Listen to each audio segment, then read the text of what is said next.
Let's get into it. It's crime o'clock, yeah, feel that sound. Typically unique when the truth comes out. Tick-tock, won't stop, let the facts talk. Pull up real close, yeah, it's crime o'clock. Clock, clock, yeah.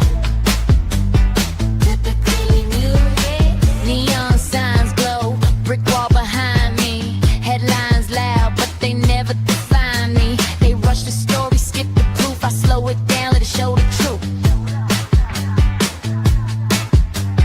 Files on deck, read every line. Timestamps matter, so does time. If it don't fit, I don't force the frame. Ask one question, whole story change. No fear my voice, no need to shout. Paper speaks when you read it out. If the math's off, I'll circle twice. Truth ain't loud, but it ain't nice. Yeah. Read it again. It's crime o'clock, yeah. Feel that sound. Typically unique when the truth comes out. Tick tock, won't stop. Let the facts talk. Pull up real close, yeah. It's crime o'clock. It's crime o'clock. Read it again. They sell a narrative if I sell receipts. Courtroom quiet, but the pages speak. Word for word, no added spin. Let it stand, yeah. Let that sink in. Screenshot save, timeline's tight. Missing pieces keep me up at night. If they say elected, I say why. If they say case closed, I say try. No rush here, we do it right. Truth don't bend for the likes of hype. If you came for noise, you in the wrong spot. This is evidence, this is crime o'clock. Clock, clock, clock. Stay with me. This isn't background noise. This is pattern recognition. This is documents. This is crime o'clock. It's crime o'clock, yeah. Feel that sound. Typically unique when the truth comes out. Tick tock, won't stop. Let the facts talk. Say it with me now. Crime o'clock. It's crime o'clock. Typically unique. It's crime o'clock. Yeah. If you're here, you're early. If you're listening, you're paying attention. Show starts now.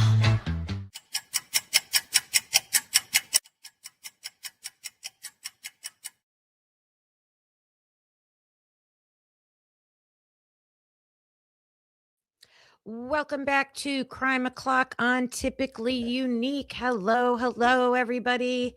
Hope you're having a wonderful start to your Friday. It's Friday. All right. So, a couple quick things that I forgot to mention yesterday. When I took my mental health day on Wednesday, I wanted to give a huge shout out to Dylan. Oh my gosh, how do you say his last name? Higgs. Someone type it in the chat. Dylan. Dylan, that's always on Dago's panel, has a channel. We're going to find it and we're going to post it in the chat because he's really good, you guys. Hildreth. Thank you, Hildreth. Dylan Hildreth. He made me laugh on a day that I was not feeling it. And he does reactions and they are good and funny at times. And I needed that. Oh my gosh. So I just want him to know that he had an impact on somebody. Hey, Dago, how are you today? So that was one. And then the other thing is we have a collection. We have something to add to our collection of peeps. Are you ready? Are you ready for it? Can you see? Meet Spooky the Crow. We have a crow peep now.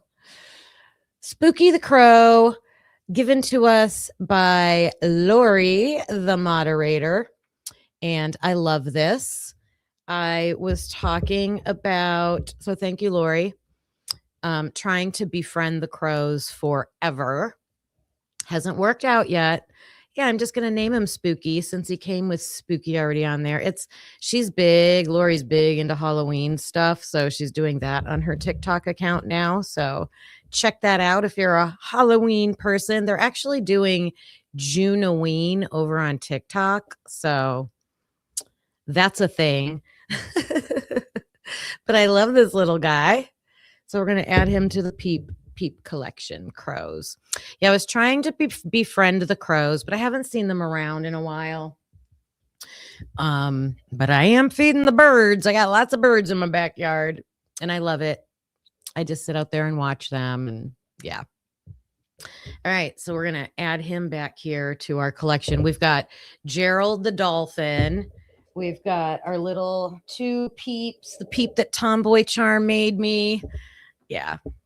Starting the porch goose is out on the front porch. Oh my gosh, she lost her inner tube, you guys. I'm so mad. I suspect my neighbor's kid has it. She's probably floating in the pool with it. So my sister bought a swimsuit outfit for Ophelia, the porch goose, and it came with a little inner tube. And we had like over 50-mile-an-hour winds one day, and it's gone. It's gone. So I thought I would see it laying around the neighborhood somewhere, but I have not. Lots of crow fans out there. All right. Yeah. Yeah. With those crows, I guess you got to set up a station, but they can just join in with the other birds at this point at my house. That's funny. I think that was all for the announcements. I don't know. The other, cute, funny, interesting pop culture thing that's going on. I know a lot of you here on, it's like there's YouTube world and there's TikTok world, and there's not too many people. Okay. I love TikTok. I don't care what anybody says. I get so much off there. I love it. Love it. Love it. But there's a trend on TikTok. Everybody is showing how the soccer players for the World Cup, they are apparently being hosted in different cities, like around the country, around North America, actually. And oh my God, it's hilarious. Like the customs that they have that they're bringing over here and like introducing to us as Americans, and then them being just blown away by American things. Like there's all this stuff about them trying to smuggle ranch dressing out of our country because they don't have that. It's funny. I just love funny things like that. So I wanted to turn you on to that. Clock in with that, you guys. Clock in with that. Let me take a minute to say hello to you. Karmic Retribution, hello. Jen 7S is in the house. Hi, Leah. G-Bean. Sweet Pea, hello. Kawanda, how you doing today? Hello, hello. Christina, good to see you. Who else do I got on here? I had a Love Tina, hello. Blue Devil. Jessie Lynn, good morning. Lucy, hello. Wendy, Song of Siren Jenna. Christine, Fortunato, hello. As long as we don't have to eat them, Dago. You talking about crow? We're not eating crow. No, we're not going to eat crow. That's funny. That is funny. Jason Purcell, hello. If I missed you, Sleuther 75. Hello. Good to see you guys. So yeah, Ro, hello, good morning. I didn't scroll all the way up. If I missed you, I apologize. Hello to you. Jen is gifting 5 typically unique memberships. Thank you for that. I got a new thank you song. Are you ready? Are you ready for it? New thank you song. It's super short. I might have to play it. I'm afraid to get copyrighted. I probably will, but we'll try.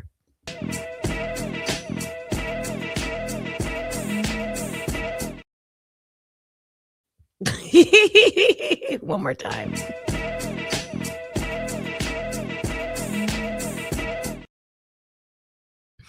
Thank you. Thank you. Dago, thank you so much. Dago's adding to the 5 typically unique members. Welcome in, peeps. We got 10 new peeps. 10 new peeps. I get to play that awesome song again. I love it. I love it.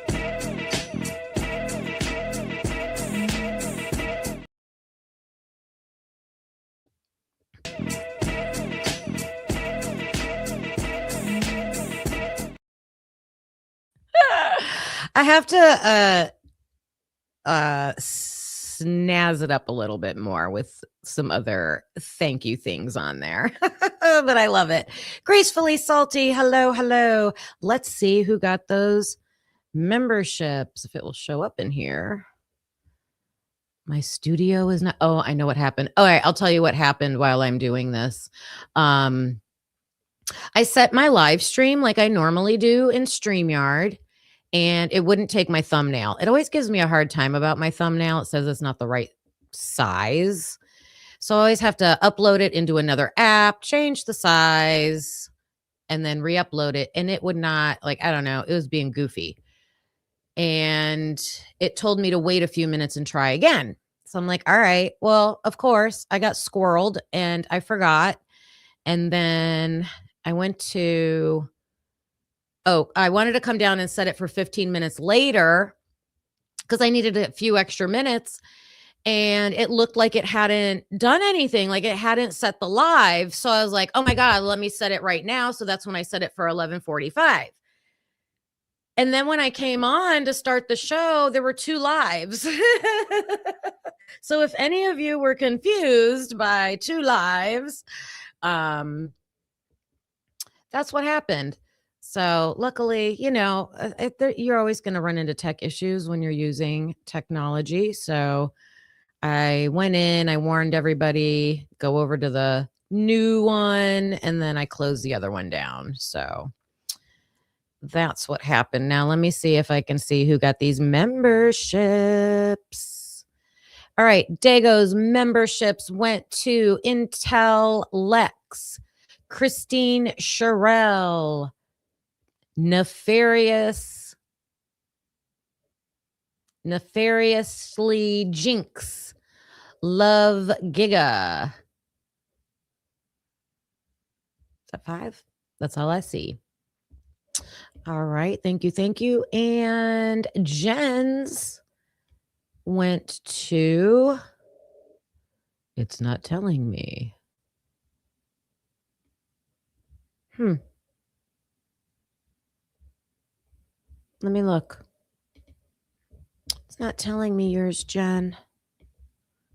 If you received a membership, it should tell you who it is from. So thank Jen or thank Dago.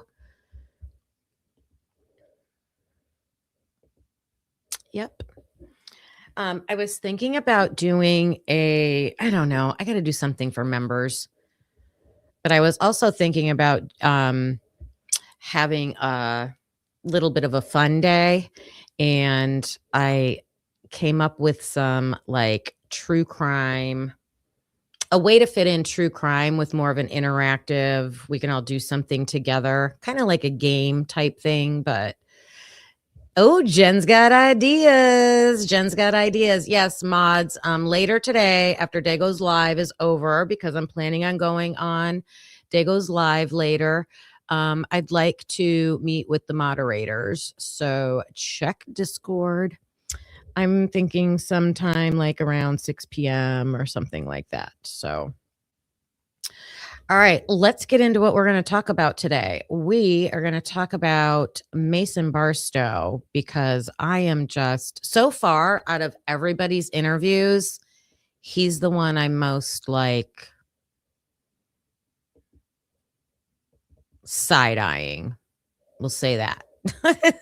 He gets the biggest side eye right now. Mason Barstow gets the side eye. Where's it at? right there. Bombastic side eye.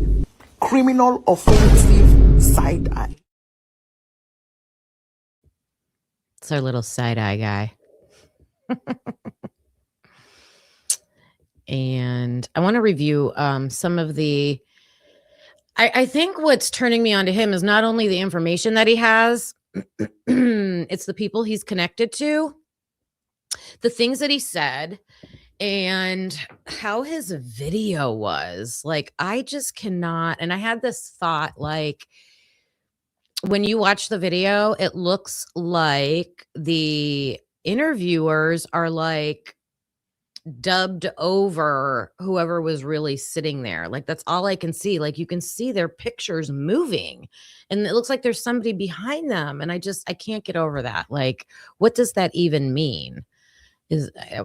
Why would they hide who is interviewing if that's what it is? I mean, I'm just trying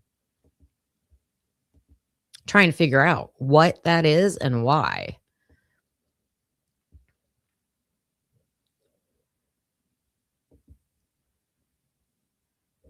Okay, so here's one of the big things that I was picturing from his interview.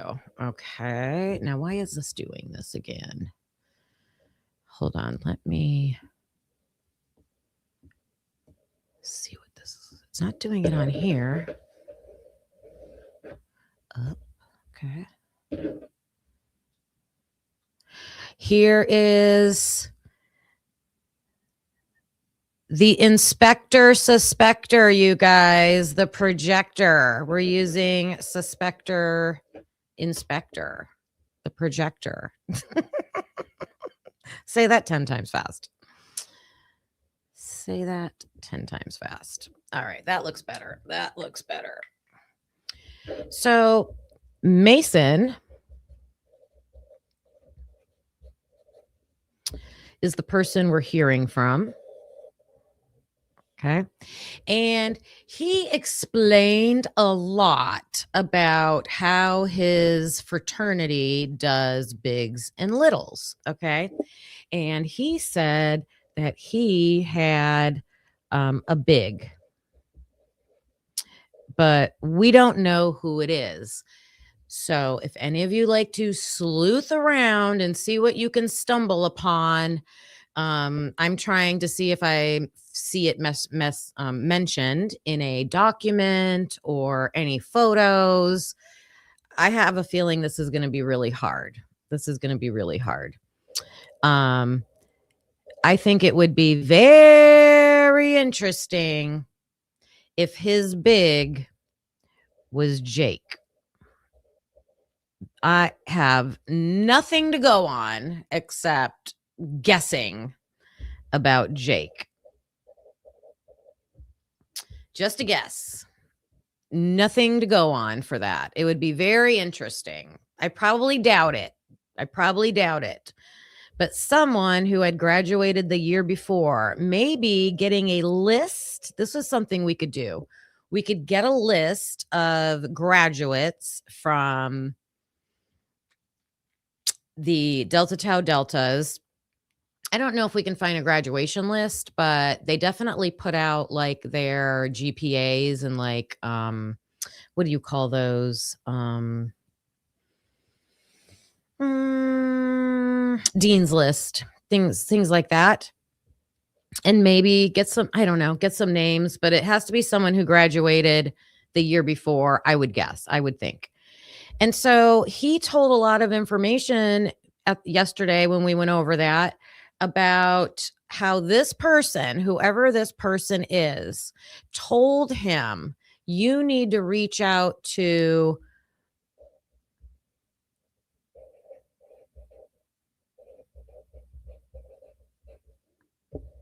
sorority number 1, sorority number 2, and sorority number 3.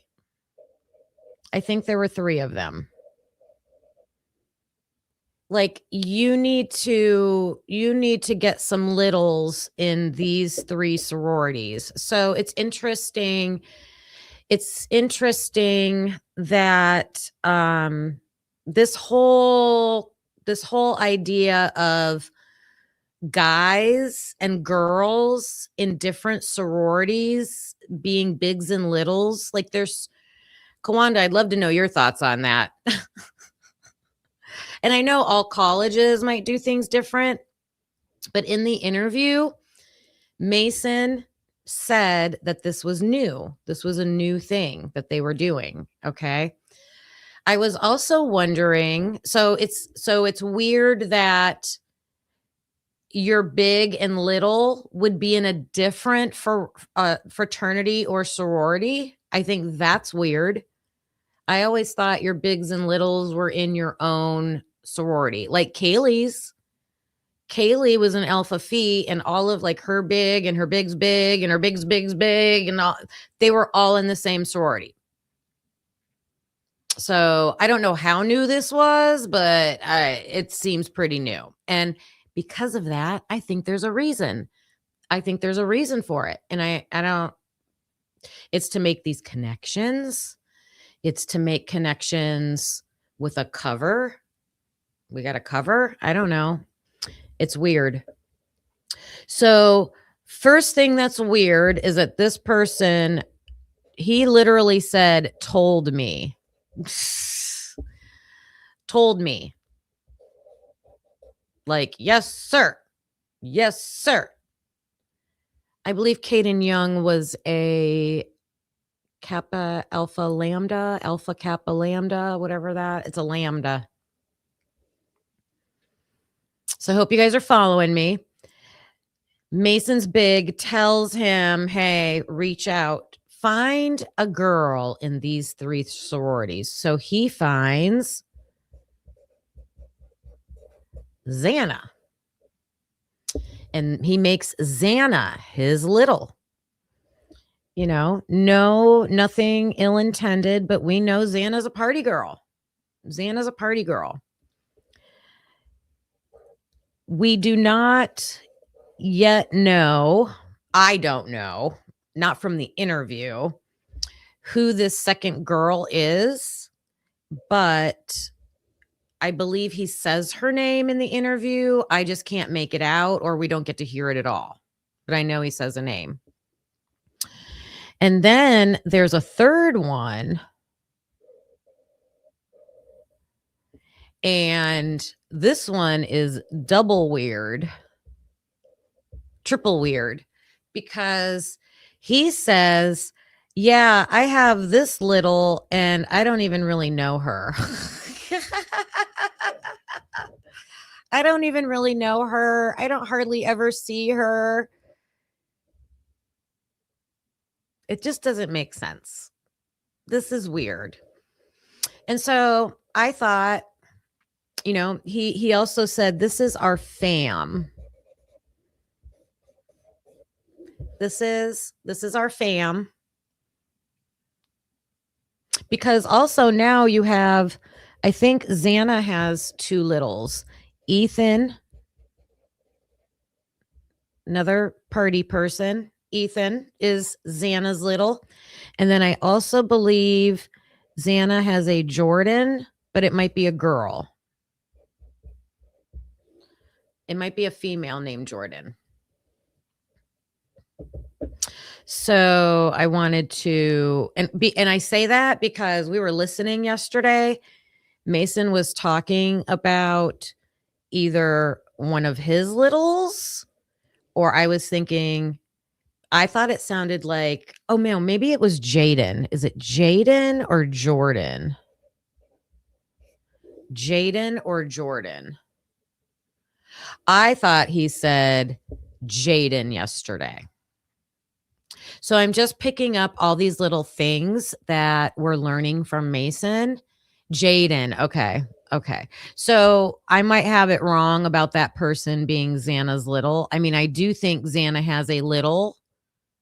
I don't know if they're named Jaden or Jordan. It's probably a girl in her sorority. And then she's got Ethan as this fam, right? What kind of fam? What are we doing, fam? What are we doing? To me, this looks like an organization. To me, this looks like a structure. This looks like a distribution network, a structure. Hypothesizing, speculating. I don't know. And then, so the other big thing is I'm trying to find out who was kicked out. Who was kicked out of Delta Tau Delta? And I think I found a couple reports. Oh, and I also just put in a new FOIA this morning. Okay. I just put in a new FOIA this morning because there's an Idaho State Police report. I'll pull it up real quick. I'll show you. And they interviewed somebody, and I have no idea who it is, but it's an ex-boyfriend of Maddie's. So I want to hear that interview and find out who it is. What do you guys think? Do you think that would be good?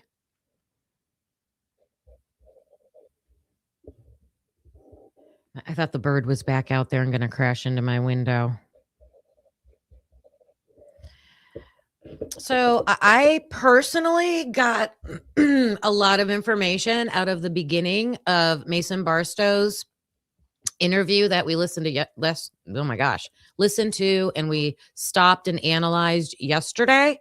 So if any of you missed that, please, whenever you get time this weekend, go listen to that. I thought we picked out some really, really good stuff. But this is weird. Do other fraternities do this at the University of Idaho? Or is it just the Delts? Have you heard that?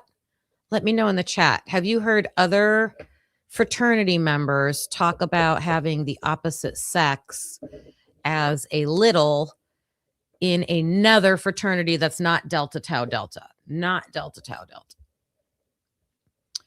All right, let me get this down. I'll show you what I FOIA'd. Oh wait, I already got it open. And then we will watch the rest of the interview. That's the plan for today. If you are watching, please take a moment right now and hit that thumbs up button. I would appreciate it.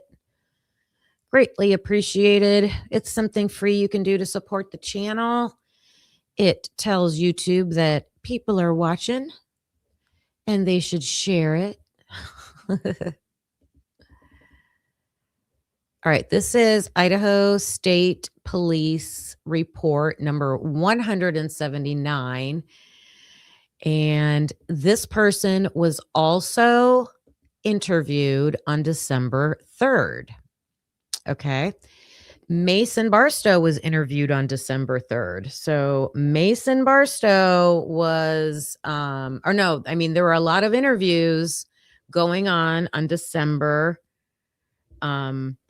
Oh, treats for the birds. Oh my gosh, Jen. Yes, I will have to start videotaping the birds. That's such a wonderful idea. Thank you. Thank you. Such a great idea. Thank you for that. And for the FOIA, yes, we will see what response I get from that. You know, I'll keep you posted. Clock it. So I gotta say thank you. Clock it. Thank you. Treats for the birds. I know I'm out of bird seed. I got to go get some. All birds are part of the coop. Yep. We need a peacock. We need a peacock and we need a penguin. Oh my gosh. Time out, you guys. Jen, I was on TikTok last night because you can save their sounds. And I was looking up the Chingy. I forgot how many songs of his that I loved, like back in the 90s. Oh my God. Dago. We're going to have a flock around here. We're going to have a flock of flamingo. Oh my gosh. Yes. Right there. I love the way you do it right there. That could be a good thank you sound. That's a good one. A damn penguin. Oh, hey, Dago, we will use the penguin for our 8 months of winter. Okay, it'll fit right in. It'll be at home. An owl. Yes. Yeah, an owl too. Oh my God, that'll be fun. All right. So back to being serious and what we're talking about. So here we go. December 3rd. First interesting thing right here. An FBI special agent, M. Zahajewski. I don't know how you say that name, but it's an FBI agent, and Michael Van Leuven. So an ISP guy and an FBI guy. They went to Coeur d'Alene. Okay. So this person lives in Coeur d'Alene. That's where Maddie and Kaylee lived, correct? And they were interviewing Maddie's ex-boyfriend. Okay. And I don't think this is Jake. And it says, as an ex-boyfriend of one of the victims, I mean, maybe it is. I think I got this from Amber Vance. She didn't think it was Jake. So let me know what you guys think as we're reading this. So as an ex-boyfriend of one of the victims, whoever this is, was considered a person of interest in the investigation. I called the boyfriend, ex-boyfriend, and asked him to come into the office for an interview. And okay, Jake was living in Boise. Like he's a grown-up now. I think he had a full-time job. He's graduated from college. He was living in Boise. That's right. Jake, I think he was permanently living in Boise at this time. Now, could he have been home visiting? I don't know. Or is Jake originally from Boise? So that's why I don't think this is Jake. I think it's someone else. I agree with Amber. So he came into the office. This call was audio recorded. All right. So we should be able to get the audio. Oh, that's just him coming. That's just them asking him to come in. I should have added that. During the course of our interview, this person was completely cooperative and friendly throughout. And then it says they also audio recorded the interview. Okay. So that's what when I wrote the request, I wrote video and or audio. So this person agreed to provide a DNA sample, which I took using, I call it buccal swabs. I don't know if that's the wrong way to say it or not. And you know what I'm thinking? We have that list of suspects, and how many of those names did we not know? Jake from State Farm.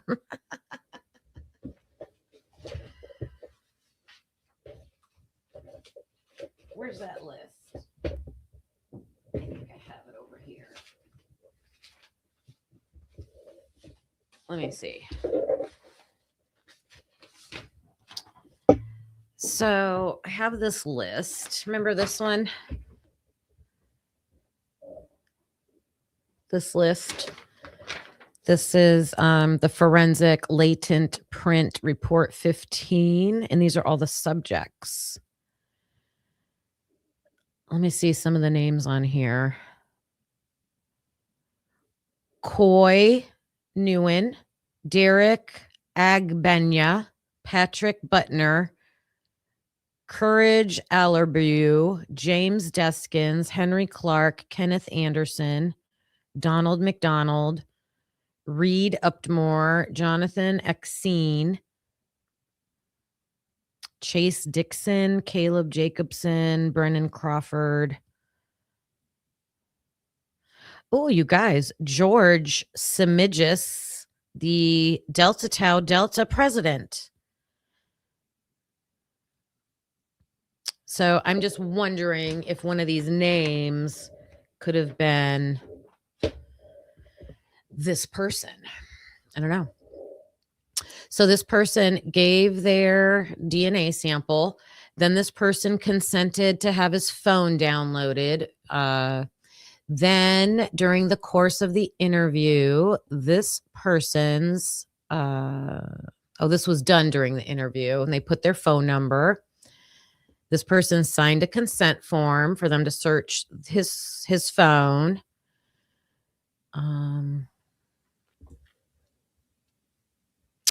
They're just talking about the chain of custody for the audio recording.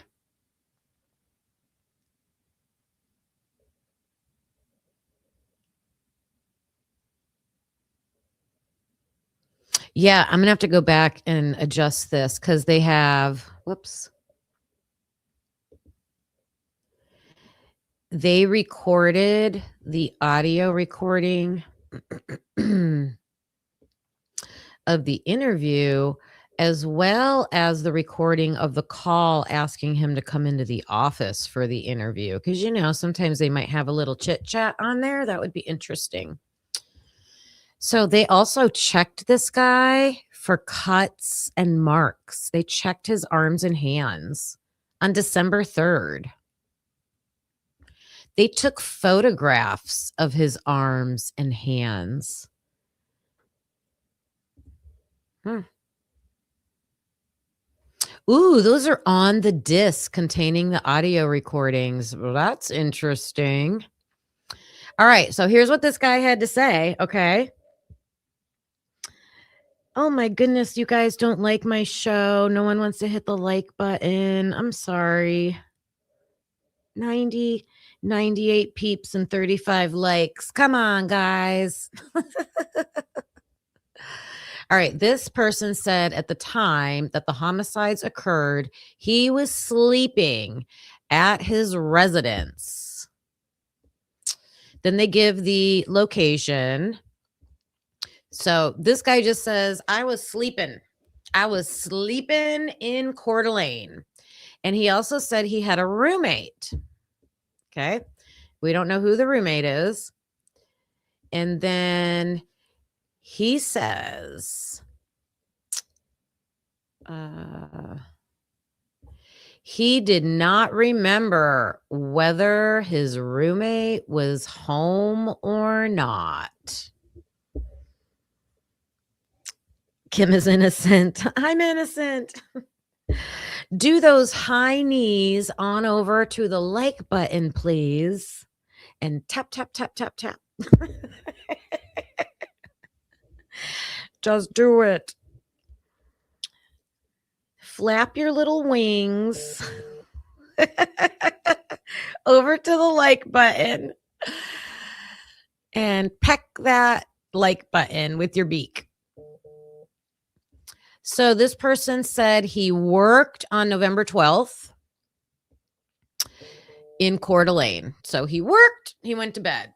He said he went to lunch with his family and roommate in Coeur d'Alene the next day.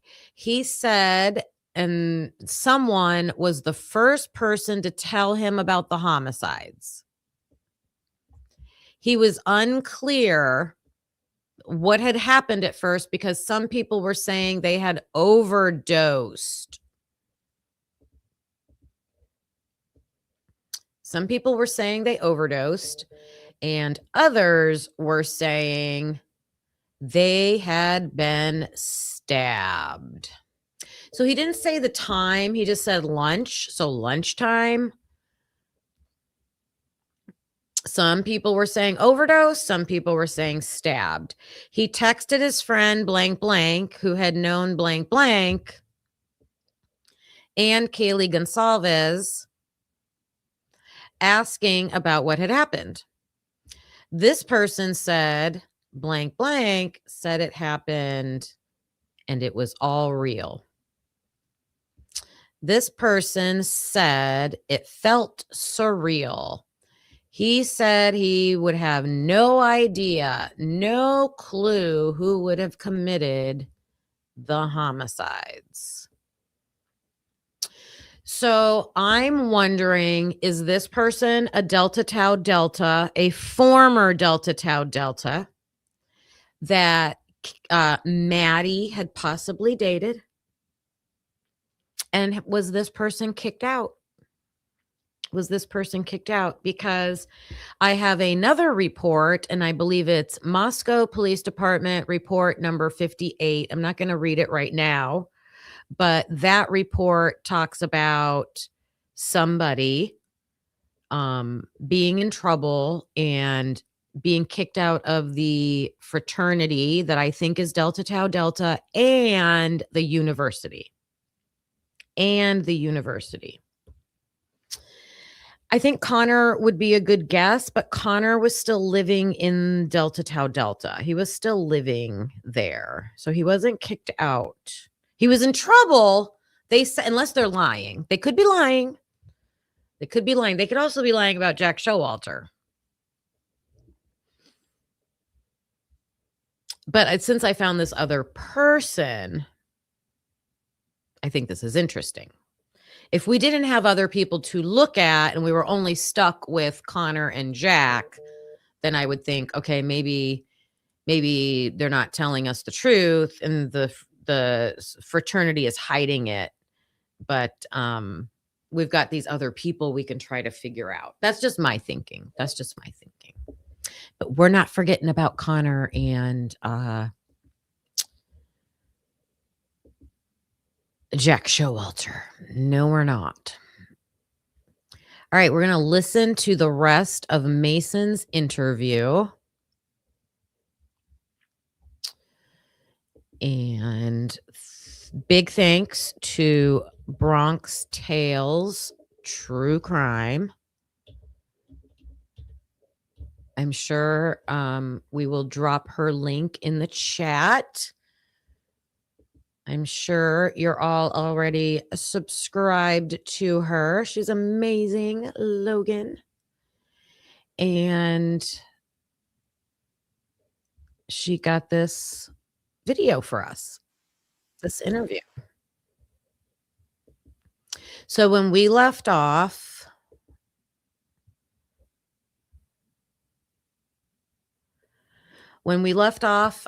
yesterday, they had just started asking Mason about his phone, and we know how he feels about his phone. He did not want to give up his phone. He had lots of questions about his phone. Oh my goodness, where'd it go?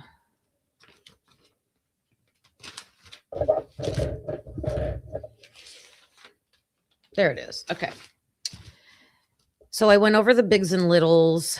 The other big thing from yesterday is that Mason said there was a gentleman, was the word he used, that was visiting from out of town. And he said visiting his girlfriend. And you could tell he was describing where, but we couldn't hear it. It was silenced.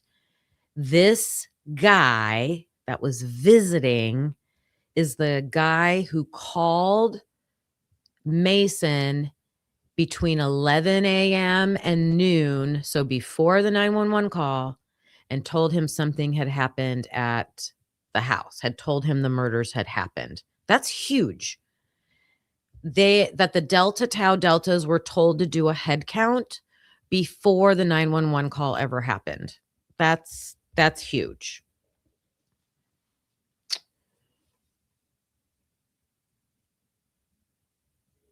All right. So they're asking him about his phone. Camera roll. Oh, like photos. You're talking about what you do. Yeah, Greek guy, right? Like As a Greek guy. like your personal life. We're not worried about the personal life. Yeah, that's not. that's not You know? something that anybody's worried about. We're looking at this from like the victim standpoint and communications with you, where you had communication you play with that Katie that relationship, and it helps corroborate that relationship, what you're telling us, so we can say he knew everybody really well. That's what we're doing. I guess we're not prying into your personal life. Trust me, we've seen plenty of pictures that I don't need to look at any more pictures of anything, right? Yeah. In our own personal life. Yeah. We do. I mean, we work all kinds of wacky cases. Okay. There's stuff we don't want to see. So what predominantly looking for is those call logs, any chance there's text messages or anything.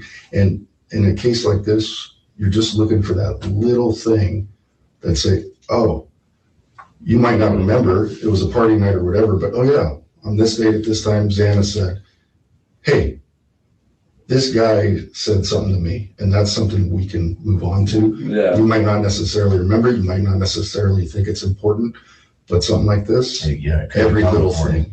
Yeah. Well, don't you guys already have access on their end, like to their messages and stuff? Like they'll leave you with a phone number, like, that's me. Mm-hmm. That's like how to know, like those messages are to me and stuff. But they have their phones. I can't tell you what, we're not part of that side of it, so I can't tell you what they have on them or if they've been able to access them. He was literally like, well, you have the victims' phones. Can't you just look at their phones? What?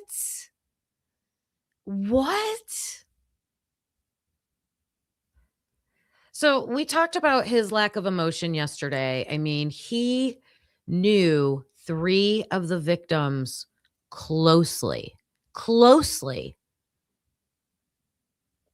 He was very good friends with Maddie and knew her since he was a freshman, had classes with her since she was a freshman, spent time with her. She dated one of his brothers. He was having Kaylee over spending the night. I mean, come on. And Xana is his little. That's 3 close relationships that were brutally, horrendously murdered. And what I can't get over is the appearance. I will just say, to choose my words carefully, with every interview I listen to and the ones that we get to see, there is an appearance of apprehensiveness, a lack of forthcoming. And I'm very shocked when it's people who were extremely close like this. We're missing a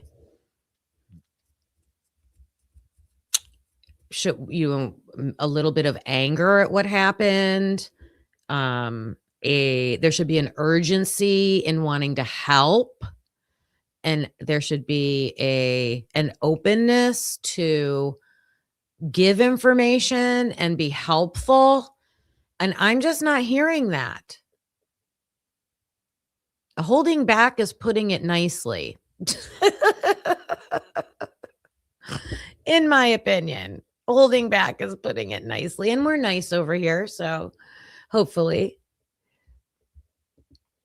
And Wade Bird says, obvious the people from the frats and sororities were by the house prior to even 11:30. Is that why so much of 1112 is muted between 9 a.m. and 11 a.m.? Oh, yeah. Who was Dylan escorting up? Yeah. Yep. Interesting that we cannot, hear that part. Because they're very well protected, right? Okay. Cell phones are. So if they're able to access them, break the codes or whatever they're going to do with them. Mm-hmm. And the reason why I would ask somebody like you is, hey, can we make an image of your phone? Is because you're here with us and you can open the phone for us. And it's kind of a quick process. Like sometimes it may take a few hours. but it does it, and then we give your phone back right away, and it's really helpful, to be honest with you, really helpful for us. Okay. Some of my concerns are messages I have with other people. Of course. Yeah. Are those going to be gone through as well? Like, unless the person's involved in this investigation, like we're not here to dig through your person's. Okay. Some of my concerns are. It's really helpful, to be honest with you, really helpful for us. Okay. Some of my concerns are messages I have with other people. Of course. Yeah. Are those going to be gone through as well? He's worried about messages he has with other people. Put the word in the chat for what you think those text messages are about. Put a phrase or the word in the chat. What would he be worried about? What's the topic of those messages, do you think? Maybe he's worried about not Madison, not Xana, not Ethan, not Dylan, not Bethany, other people. Yeah, pizza parties.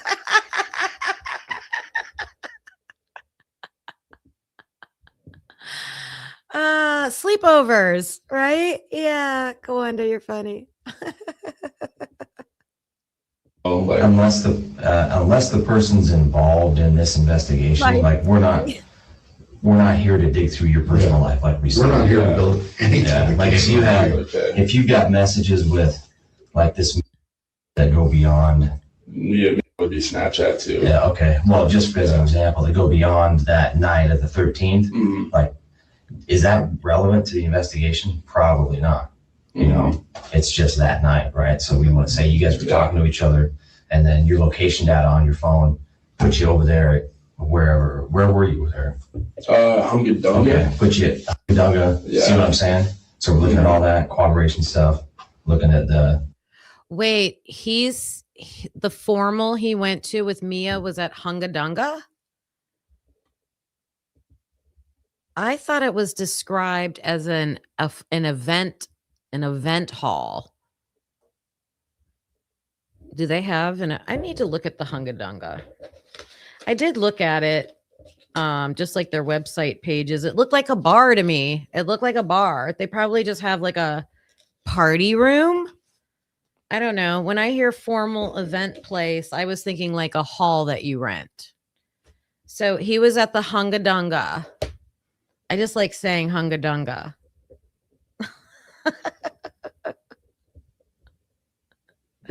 We need a saying for a t-shirt that goes with Hunga Dunga. We need a t-shirt. Someone come up with a creative idea of a statement about this Idaho 4 case that goes with Hunga Dunga. That would be a good one.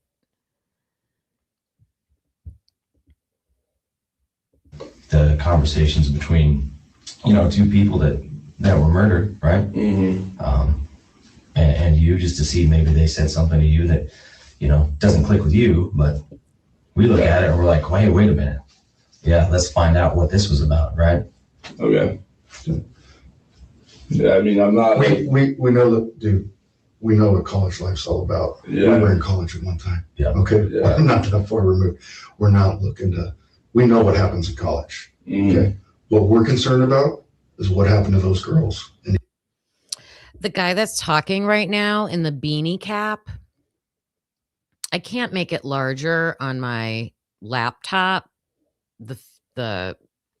If I can, I don't want to mess with it right now. But on my phone, let's see, I got it on my phone. I want to pull it up, like make it full screen and watch this guy talk and see if it looks legit. Let me know what you think. Yeah. okay. And that's what we're bearing down on. Mm-hmm. In any little possible piece of information. And like he said, and I've said, it might not have clicked. There's nothing there that, but we know things other people don't know, right? Mm-hmm. And we see that, say, key phrase, keyword, just somewhere in there. That might be the thing that gets this whole thing going for us. Yeah. And I've told this to other people, like same conversation to other people. If there's other stuff on there, like drug related stuff, I don't get that sense from you, but I'm just gonna. All right, I'm just gonna say it. I don't think these are the real interviewers. I need to join Birdie's tinfoil hat club. Love you, Birdie. Love you, Birdie. And I know it's crazy to be like, but look at this. You can't see their mouths moving. Their mouths don't match the questions. I don't think these are the real people that interviewed him. I just don't. And I don't know why. Why can't we know? Like, I can't even think of a reason for that. Like, it's so absurd. It's crazy. I don't know. Like, and I just keep thinking, if you want to hide why didn't they just give us the audio? If you're so worried about what this visual thing is, why didn't they just give the audio? I'm kind of thinking, Wade Bird, that what if this audio is from the FBI? Wait, how would that work?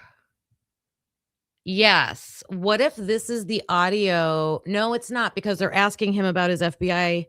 They're asking him about his FBI interview.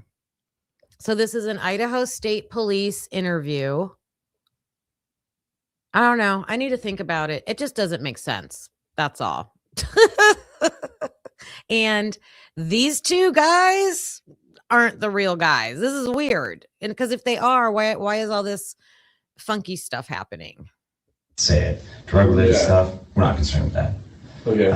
That's not a big deal to us. We're not going to sit here and try. And also, look at the blurred box where Mason is sitting. And then it covers, I mean, Mason's like a tall dude. He's not like a heavy dude. He's not wide. Wherever he's sitting looks like that's taking up a lot of space. And then there's the desk, and that blurred box goes like all the way like past the desk to where the guy's sitting. I don't know. And there's like other colors. Like I see a yellow. I don't know. It's weird. And then you've got that two-way mirror back there. Oh, and here was a question for you guys. Another crazy question. If you videotaped a two-way mirror, would you be able to see through it? Is there something with the cameras interacting with the two-way mirror? Would you be able to like see through it? Or would it be a reflection still? Because why are they blurring that out? Why are they blurring out that? Because it's got to be a two-way mirror. Or is it not? Is it just a regular window?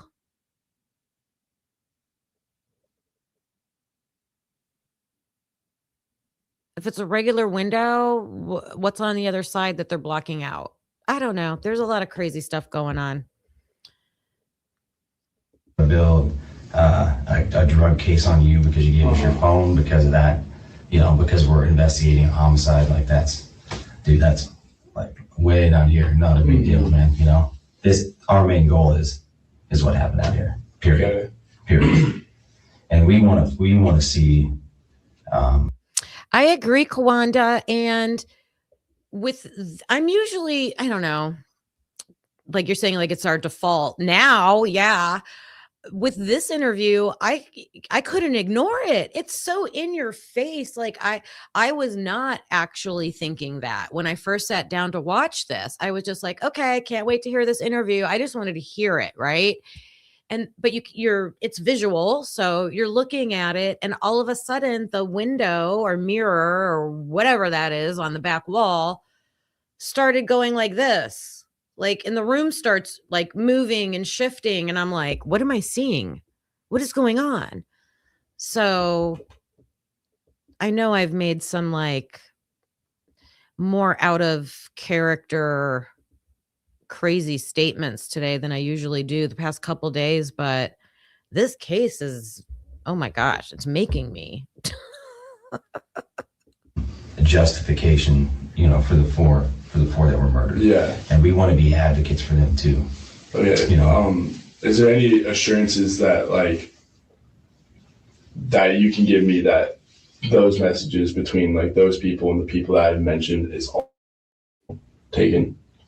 Like I'm not trying to come off as shady or anything, but that's the only thing that they take. Yeah. They can't. Okay. So they make They're just gonna download everything from the machine. I know is enough to tell you that the whatever they use to download it, it works like this. It's like your phone is here.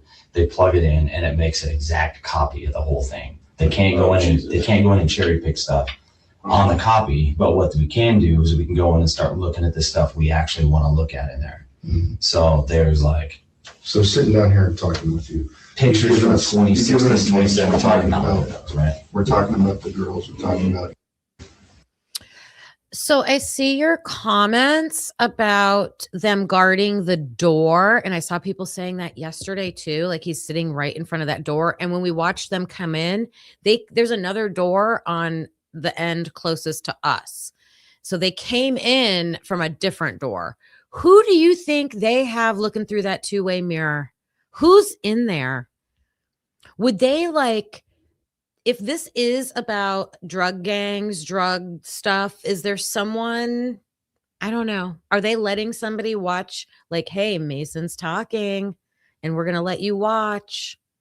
I don't know. Is there an investigator in there? Is there a higher level investigator in there observing?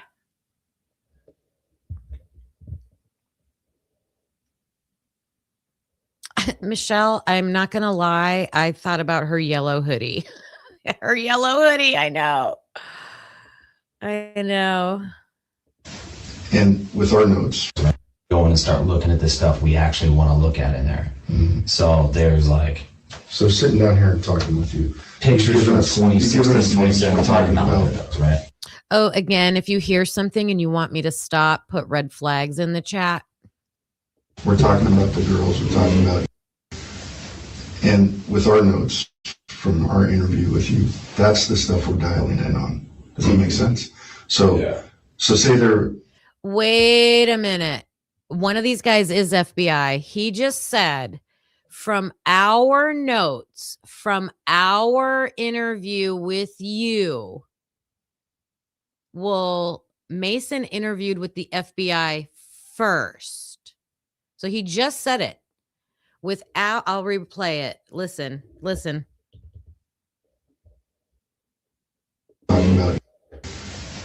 And with our notes from our interview with you, that's the stuff we're dialing in on. Did you guys hear that? Did you hear it? This is December 3rd. This is supposed to be with Idaho State Police.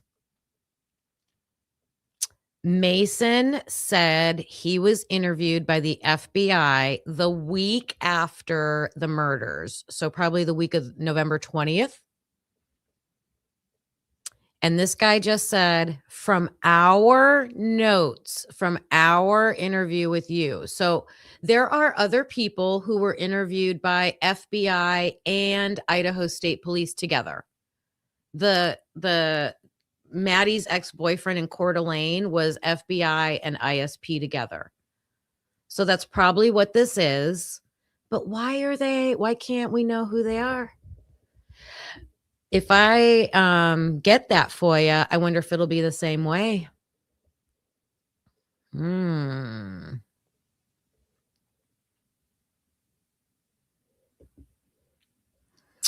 Oh, that's interesting. So they don't just work for the FBI. They are Idaho State Police and also certified to be federal. That's interesting.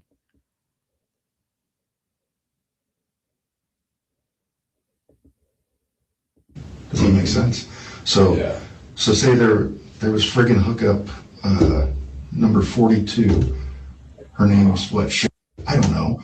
I don't care about because you haven't told us anything about a that you know, what's that going to do? We have no reason to dive into somebody that is, to us, it's just a pretty blonde girl named Sharon, right? Does that make sense? We're not looking to get into your personal life. Yeah, okay. All right. Maybe that kind of makes sense why you want that. Yeah. Yeah. I mean, did you know everybody? You know a lot of people around. And we're not just talking about the people up there, we're talking about all over campus. I mean, yeah, I'm pretty. You're Mason, dude. Okay. You know everybody, and everybody knows you. There's no question. That sounds like Emma Bailey. Mason knows everybody, and everybody knows Mason. It sounds like Xana, too. Sounds like Xana, too. That also could be innocent. That could be an innocent statement. Mason did say he tried to join all the clubs, and he was very active on campus. Okay. So could mean something, could not. Yeah. Quite honestly, you're a great resource for us.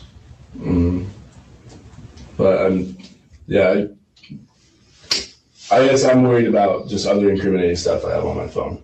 Like I just that makes sense. Totally makes sense. That makes sense. There's be like weird frat stuff on there. Dude, I don't let my girlfriend. The easiest and best thing I can tell you is we're not looking to jam you up. Yeah. On stuff that's on your phone. Okay. We're looking for stuff that helps. Yeah. Period. All right. We can give you that assurance.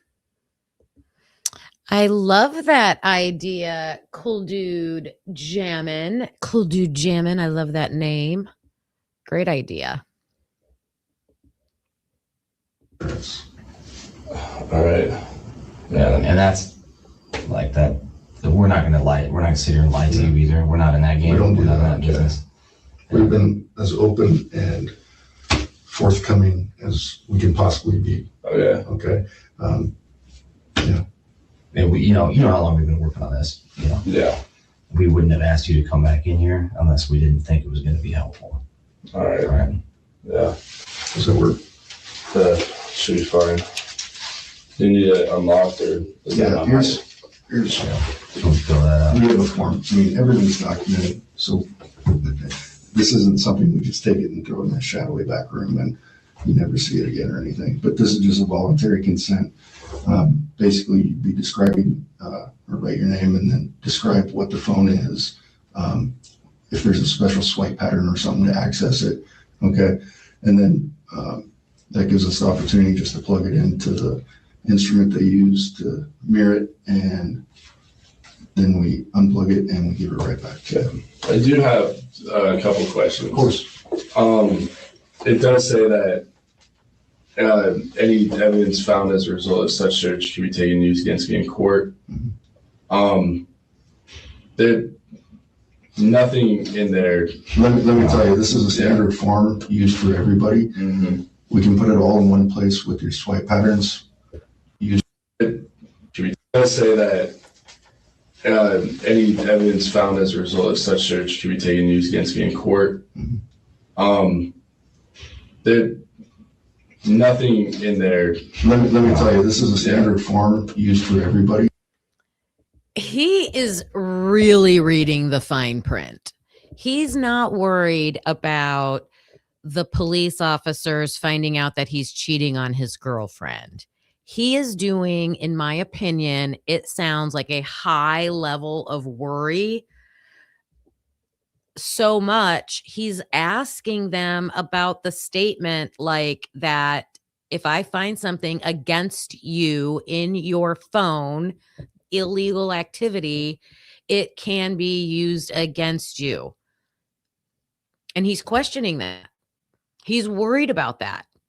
So what do you think if there was something illegal, if there was something illegal for Mason to worry about?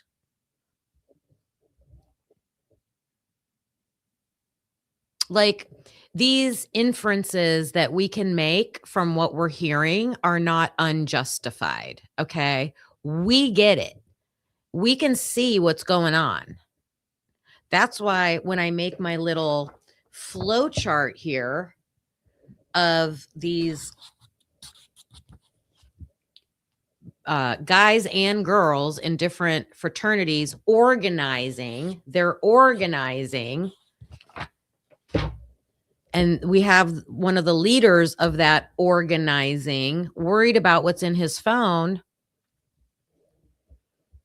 To me, it's not eliminating my theory about drugs. It's not eliminating it. It seems to be supporting it. Mm-hmm. We can put it all in one place with your swipe patterns. What we can assure you is we're not looking to dig anything up on you. Okay. Yeah. Let me ask you this. Were you involved in a homicide out there? No. Okay. That's kind of what that's what that's phrased towards is this is the crime we're investigating. This is what the information we want. Mm-hmm. So if you're not involved in the homicide out there, then we're not looking for evidence that says you're involved in the homicide to use against you, right? Okay. We're looking for evidence to support our case, you know, what we're investigating took place out there. You kind of get what I'm saying? Mm-hmm. Yeah, like if we thought you were the one that broke into the house, this conversation would be going like pretty different. You know what I'm saying? Of course. Yeah, I'm okay with it. It's all right.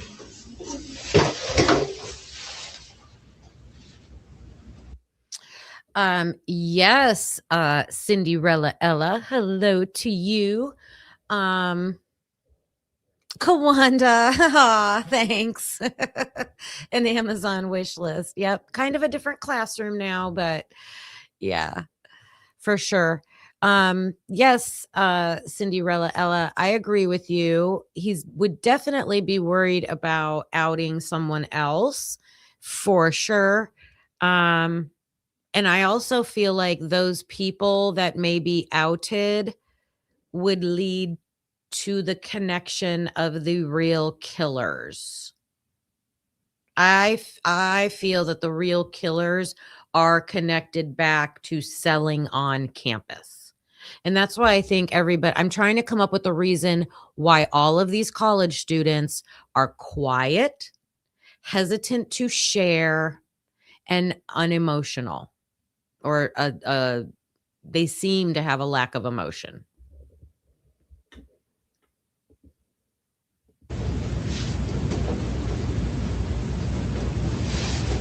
Vehicle? No. This is consent to search for a lot of things. Literally, Christina, literally. Like probably a good fourth of the interview is them convincing him to give up his phone. That's just standard ISP forms. So we're just talking about your phone.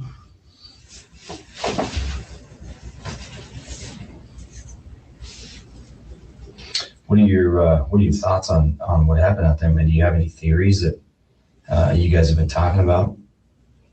Are you familiar with Christ Church? Is that a denomination or?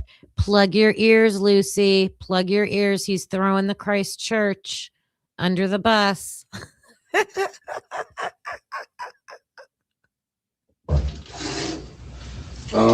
It's kind of a cult here. Okay. They have like a history of like abuse and stuff in there. What do you mean?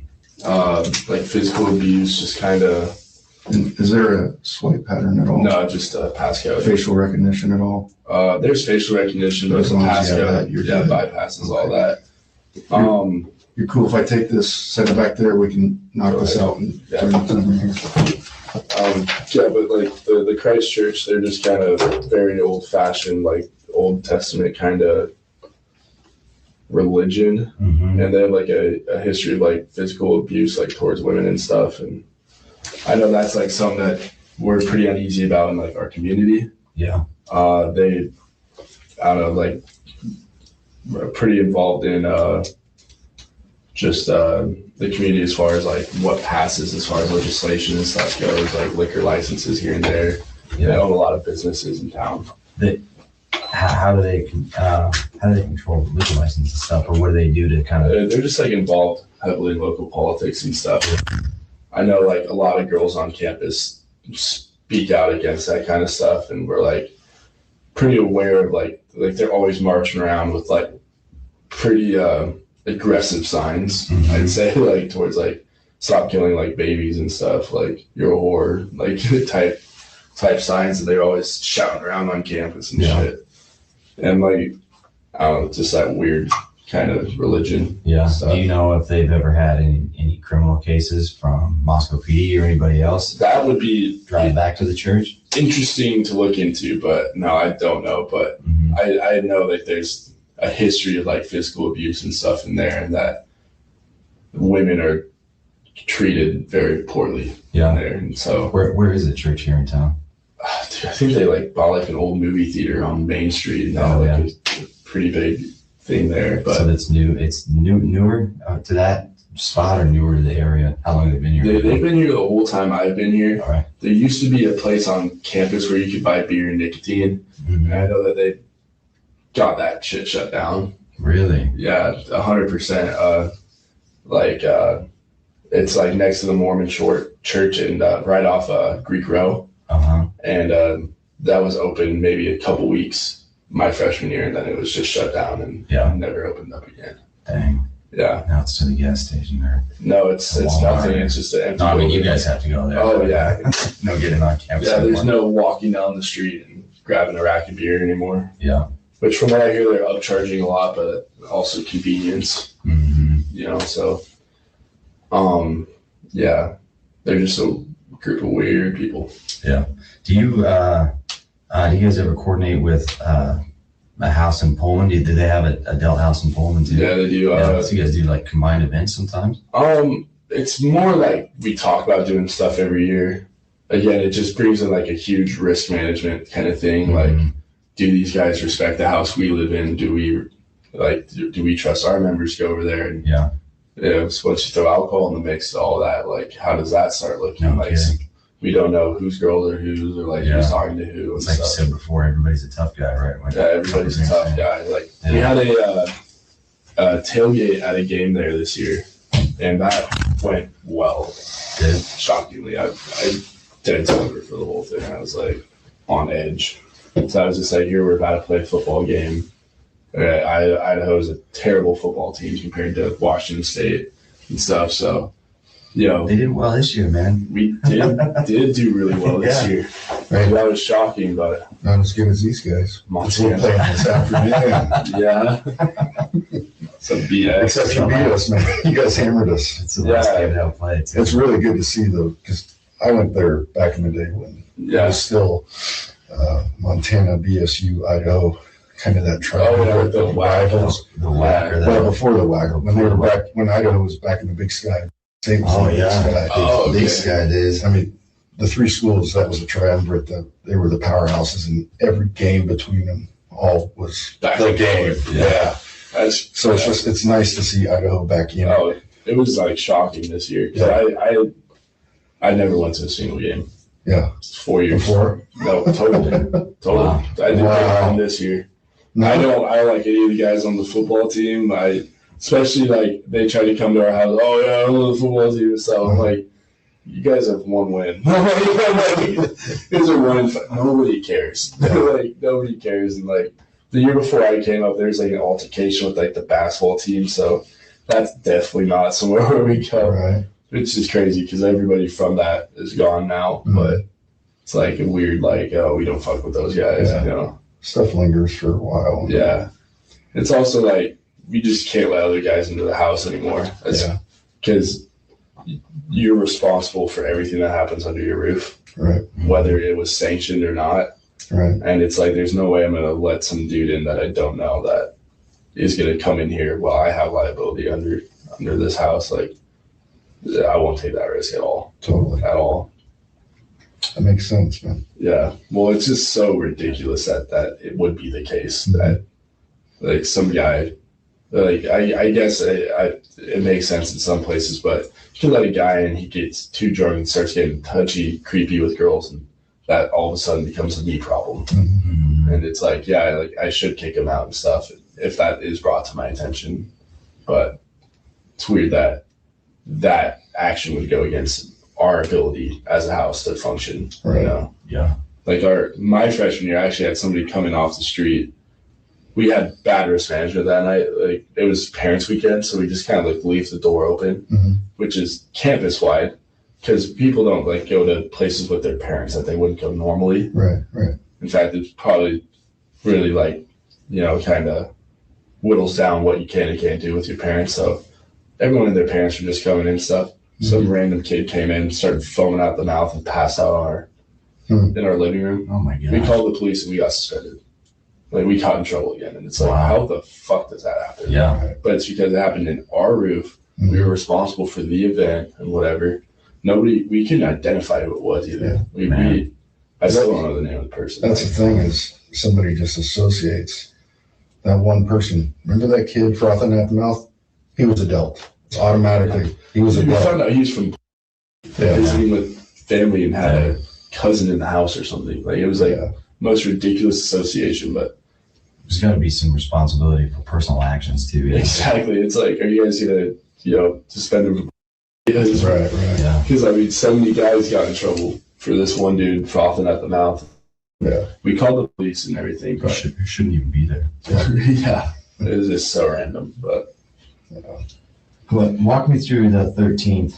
You Sunday, yeah. So you guys, like, what time you woke up, the head count thing, and then or like you woke up, you know, you heard the news. Did you do anything between there? Like, give me your morning. What happened?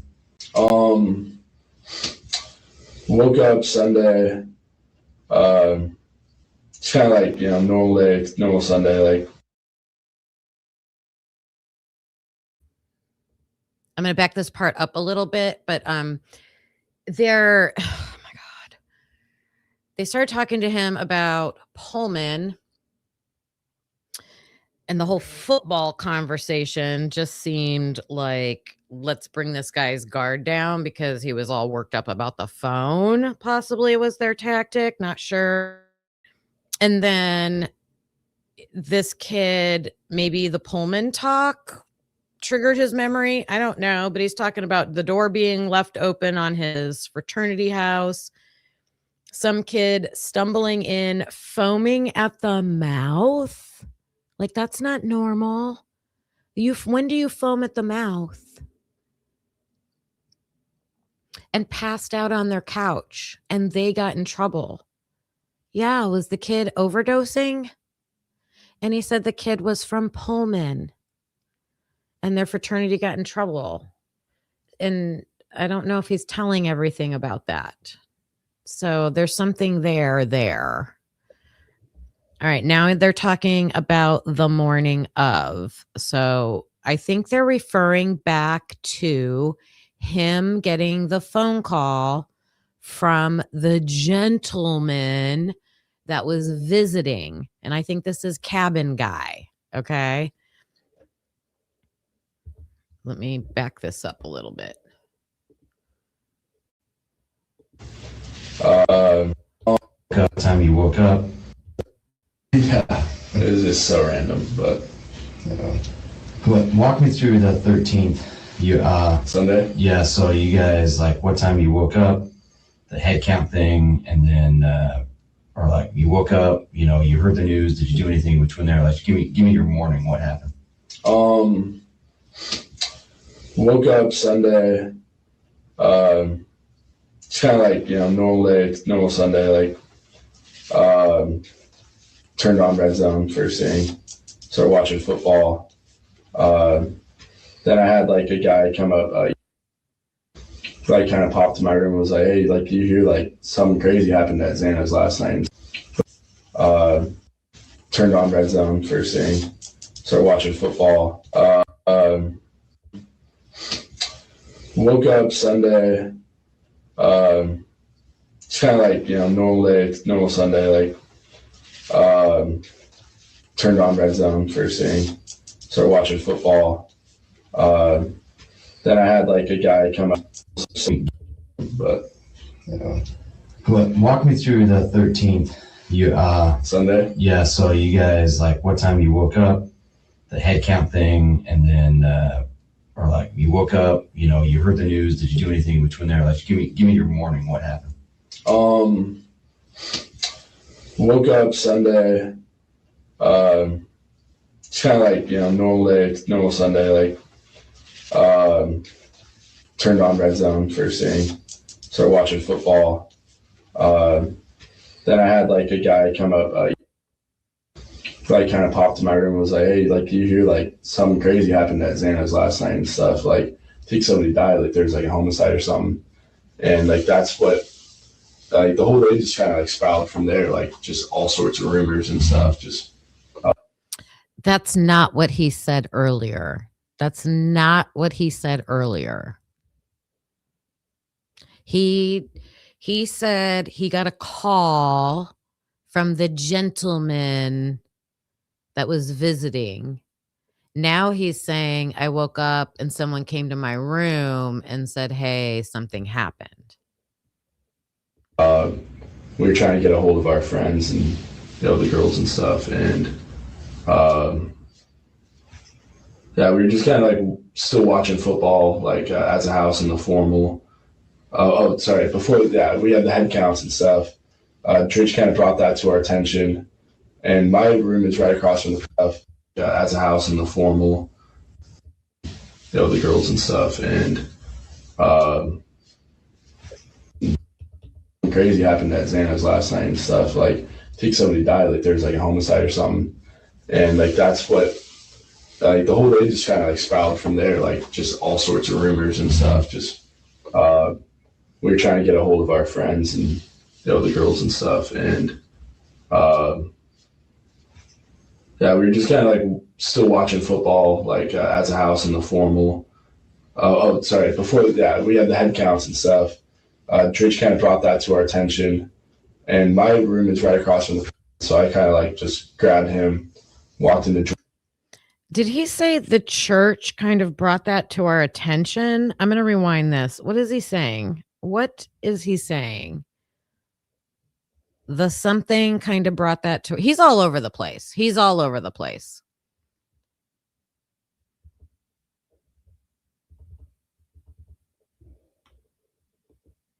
Stuff. We were trying to get a hold of our friends and the girls and stuff, and we were just kind of still watching football as a house in the formal. Before that, we had the head counts and stuff. Church kind of brought that to our attention, and my room is right across from the. So I kind of just grabbed him. Whose church? Is that someone's last name? Is that someone's last name?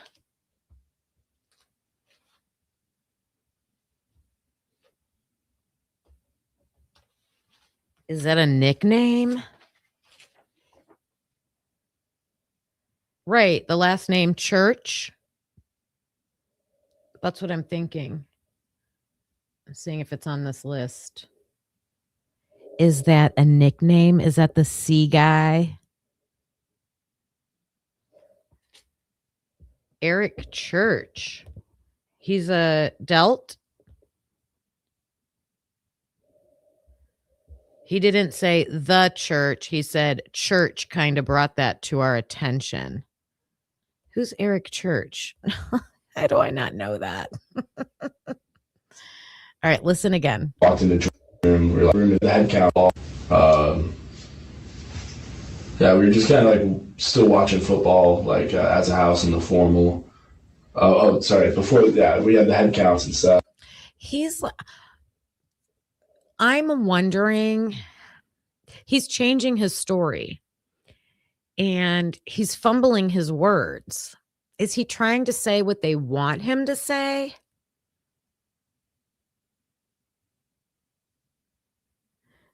G-Bean, I figured it was somebody famous.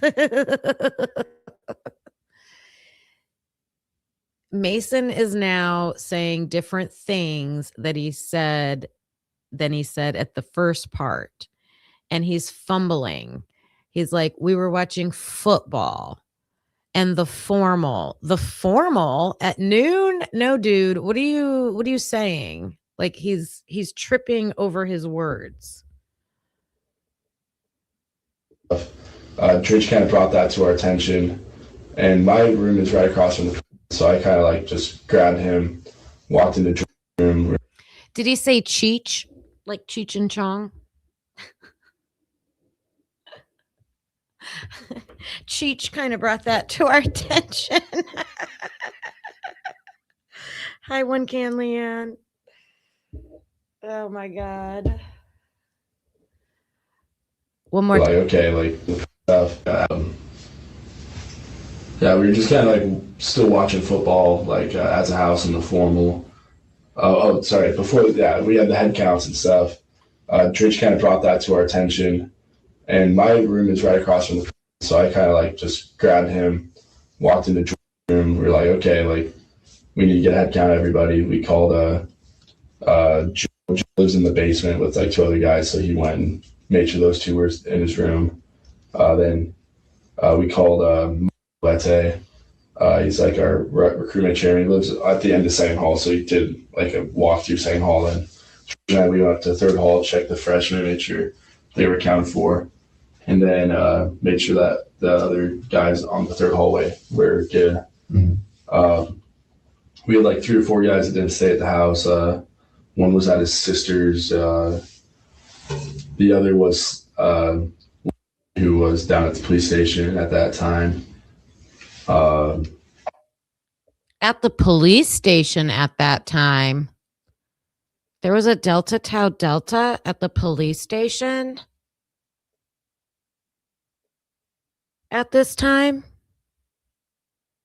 in the morning.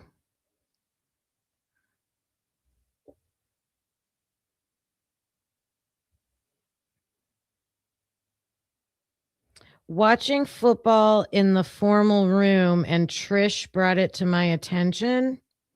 Maybe. Who do you think Trish is? It sounded like church to me. Or something like that. I think that would be it. From the guys that already don't like do that already long time. Didn't stay at the house.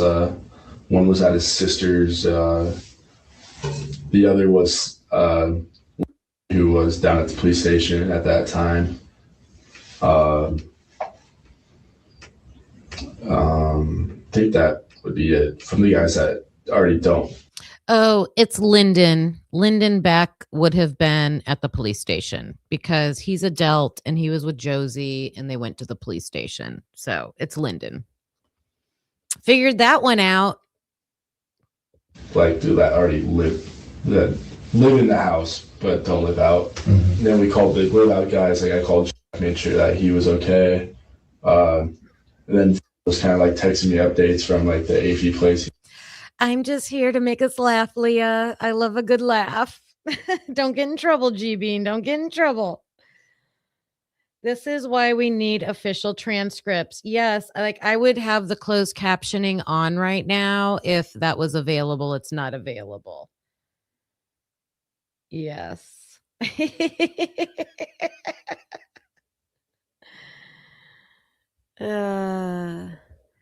Is that a real name of a fraternity member? Roxanne? That's a good one. Ethan Andrich. That makes sense. That makes sense. He was like, I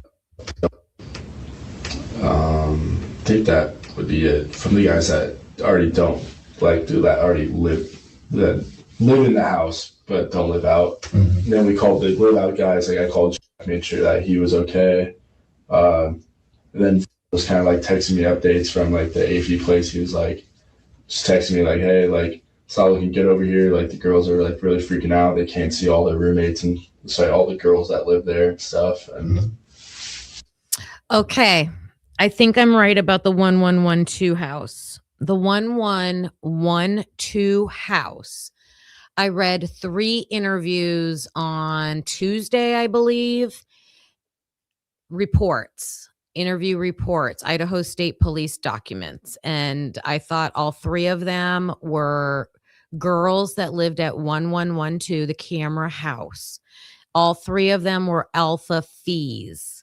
And he just said the Alpha Phi house. And he was saying that those girls at that house could not see everyone at 1122. Listen to this again. Roommate. Then we called the live out guy. I think that would be it from the guys that already don't like do that, already live in the house but don't live out. Mm-hmm. Then we called the live out guys. Like I called Jack, made sure that he was okay. And then was kind of like texting me updates from like the AV place. He was like, a guy was texting him from the AV place. Is that the backpack guy that walked up the steps on camera, stood on the porch for a few minutes, and then went into the house, the 1112 house? Is he a Delt? There's a guy. I'm assuming he's a Delt. Why would he call the Delt vice president? I don't know. So there's a guy inside 1112 that I believe is 1112. It could be somewhere else, but he's saying the AFI house called him. Just texted me like, hey, like, saw we can get over here. He said, made sure that he was okay. And then was kind of like texting me updates from like the AV place. He was like, just texting me like, hey, like, saw we can get over here. Like the girls are like really freaking out. They can't see all their roommates and so all the girls that live there and stuff. And there's only like a couple of them outside. It's not looking really good over here. So I don't know. So those girls that were inside 1112 were looking out their windows at Dylan and Bethany and Josie and Emily and Lyndon and Hunter and everybody that was outside, and they're monitoring and they're noticing, we don't see Xana, we don't see Kaylee, we don't see Maddie, we don't see Ethan, and they're texting the Delts. The AFs are texting the Delts at that 1112 house. We went to get food. Stop by, that's the name of the house or whatever. Talked to like, stop me and we went to get stuff, and there's only like a couple of them outside. It's not looking really good over here. So I don't know.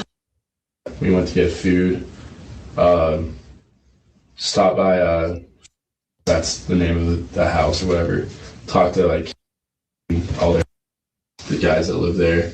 You call that? Ooh, I think he just said Cole Berenberg. I'm going to play this again a few times. So he is saying, Mason is saying that him, and it sounds like Connor to me. Let me know what you think. Me and Connor left to go get food, and we stopped by blank house. So some house or apartment that has a name. And then he's going to name some people that live there. Okay. I'm really trying to figure out who lives at the rack. Hey, Kiss Me. Thanks for giving Logan a shout out, Jen.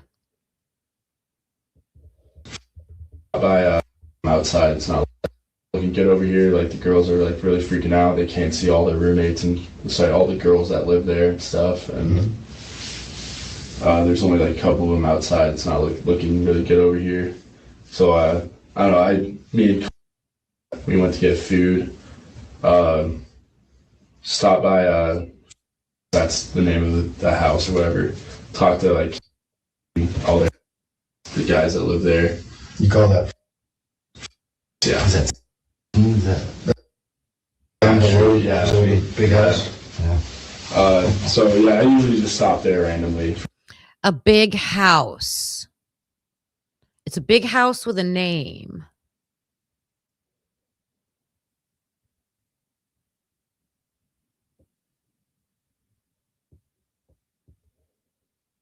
Room is right across from the, so I kind of like just grabbed him, walked into the room. We're like, okay, like,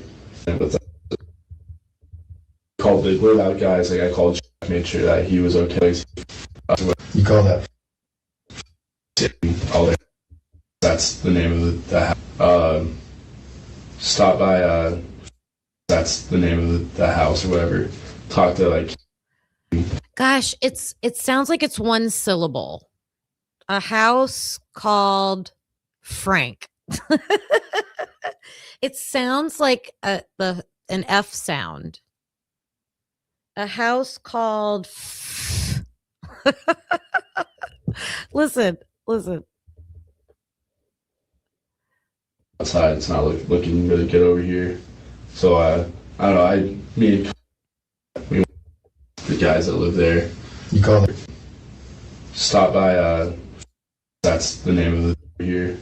So I don't know. Me and we went to get food. Stop by. That's the name of the house or whatever. Gosh, what is it? It's not 2 words, so it's not like the rack. It's not the tree house. I don't think he said tree house. I don't think he said stop by rack. That doesn't make sense. We stopped by. Talk to like all the guys that live there. It almost sounded like he said Paul, but I really think I hear Barenberg. So it would be Cole, not Paul. Call that? Yeah. Is that Down the road, Yeah. big house. So yeah, I usually just stop there randomly from time to time. I'm living there next semester, so I pretty tight with those guys. Just kind of like walked in. I was like, oh, like you guys know any idea like what the hell happened? Because like a couple of those guys down there are pretty well connected on campus as well, and just wanted to hear if they had any idea what was going on. And there's like all sorts of rumors, like maybe someone was just stabbed like at a party or something. Because like. Okay, so it must be an outhouse for the Delts because Mason was going to live there in the spring. So Mason was going to finish up. He's the vice president. The executive board was turning over in December. So everybody who was on the executive board with Mason, they were ending their positions and then new people were taking over. So he was going to move out of the house and move into whatever he's talking about. And I'm just guessing it's probably Delts. I don't know, like it's not like the weirdest thing. Like, guys get mad and stuff, It's also Idaho, people carry knives and stuff, like whatever. Where'd you go get food? McDonald's. Went to McDonald's. Are there a couple McDonald's in town? Or? Yeah, there's 2. Just went to the one over here on like 3rd Street or whatever. Oh, okay. Moscow Pullman Highway. Anybody with you besides that went over there? No, just me and How was he doing? I really think he's saying Connor. Mason and Connor here. He's doing all right. With the news he was like we were just kind of like freaking out. Honestly, we like can't get a hold of Zen or anything. And just trying to remain positive. Like, oh, she just can't be on her phone right now. She's talking to the police and stuff. Like, we'll hear from her in like an hour or 2. And then was that you saying that stuff, or was it him, or was it like it was kind of back and forth. And then especially when I running the house, like we have to kind of keep our cool, because like everybody kind of feeds off our energy and stuff. So I just It's interesting that it seems like the detective is asking him, if Connor's upset, because he probably knows that Connor and Maddie have had, interactions, a relationship. So he's asking how he's doing. And Mason doesn't talk about Maddie when it comes to Connor. He's talking about Xana. G Bean said, wait, Kim. Yes.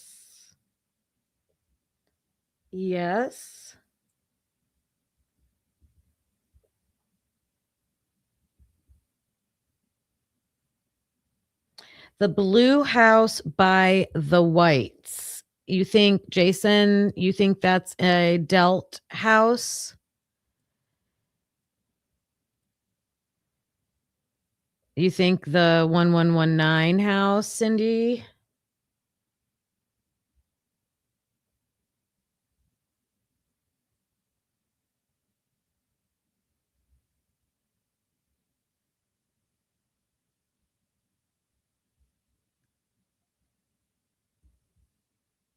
Who FaceTimed Ethan 5 times? That was Cooper Atkinson. Cooper Atkinson.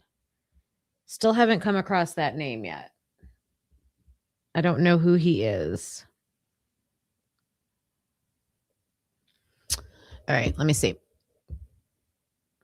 You And so I just are you saying that stuff, or was it him, or was it like that? yeah, it was kind of back and forth, and then especially when I running the house, like we have to kind of keep our cool, because like everybody kind of feeds off our energy and stuff. So I just You and so it was making sure that the two of us, we were on the same page, like we got heads held high, like like can't be walking around with our heads down and shit, like Jason, if you're listening, can you tell me how or why you think that the blue house next to the whites is a Delt house? Like, where can I see that at? Or what made you think that or know that? our energy's high, everyone else will follow suit. And so we were just trying to stay positive and stuff. And like, I think around 3 or 4, we kind of got an update that, that the 4 were dead and stuff. And who were you with when you got the update? I think it was, I got a text from a buddy, who was over there too, and saw the 4 bodies and stuff. I'm like, yeah. What was that? Okay. And then, kind of just spiraled from there. The rest of the night, I kind of just spent by myself. Started packing. I know the whole house was pretty much vacated by Tuesday. Mm-hmm. Most people left Monday. So they taking like getting rides with each other. Everybody have a car up here, so is everybody their own car? Yeah. I'm going to pause there for 1 second because Luther has just sent me a couple things. Oh my gosh, Luther. And I saw your Megan Singh Instagram too. I will look at that later, but we found Cooper Atkinson and he's a Sigma Chi. So why is there a Sigma Chi guy FaceTiming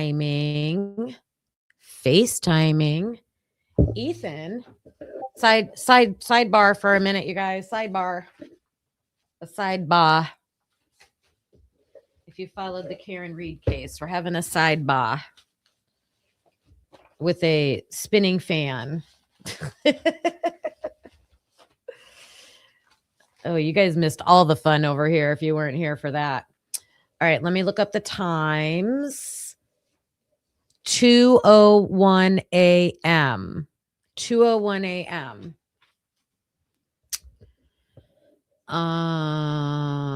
Let me see. I think this is the wrong one. I'm going to show you Cooper Atkinson. This is Sigma Chi's Instagram. They like to do spotlights on their seniors. This was, I don't know what year, 163 weeks. Oh, here we go. May 9th, 2023. So Cooper here probably graduated in May of 23. Our brother, Cooper Atkinson, will be graduating with a Bachelor of Science in Fishery Resources in the College of Natural Resources. His future plans are to continue gaining experience in his field in pursuit of a full-time job. When asked what Sigma Chi has given to him, he answered, "What Sigma Chi has given me is hard to put into words. This place welcomed me with open arms and gave me a place of comfortability and friendship. This place has given me confidence in myself and forced me to challenge myself.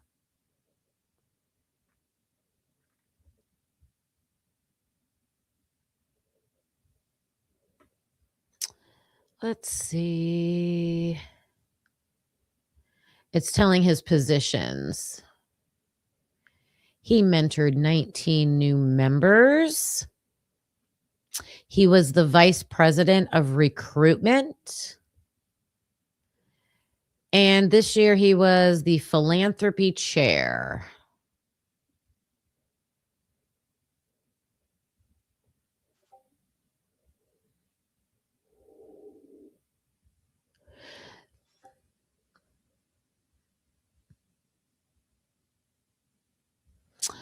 You can get some names too when you look at who commented on these posts. So, yeah, there's our boy Cooper.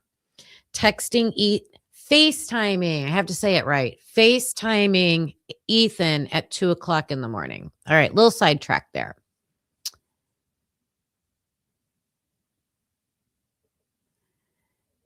Yeah. Hi, Pooh Bears, honeybee. Pooh Bears, honeybee. Hello, hello. Definitely something. Definitely something. Why would you be FaceTiming 5 times in a row? All right, let's go back to this. How's that work?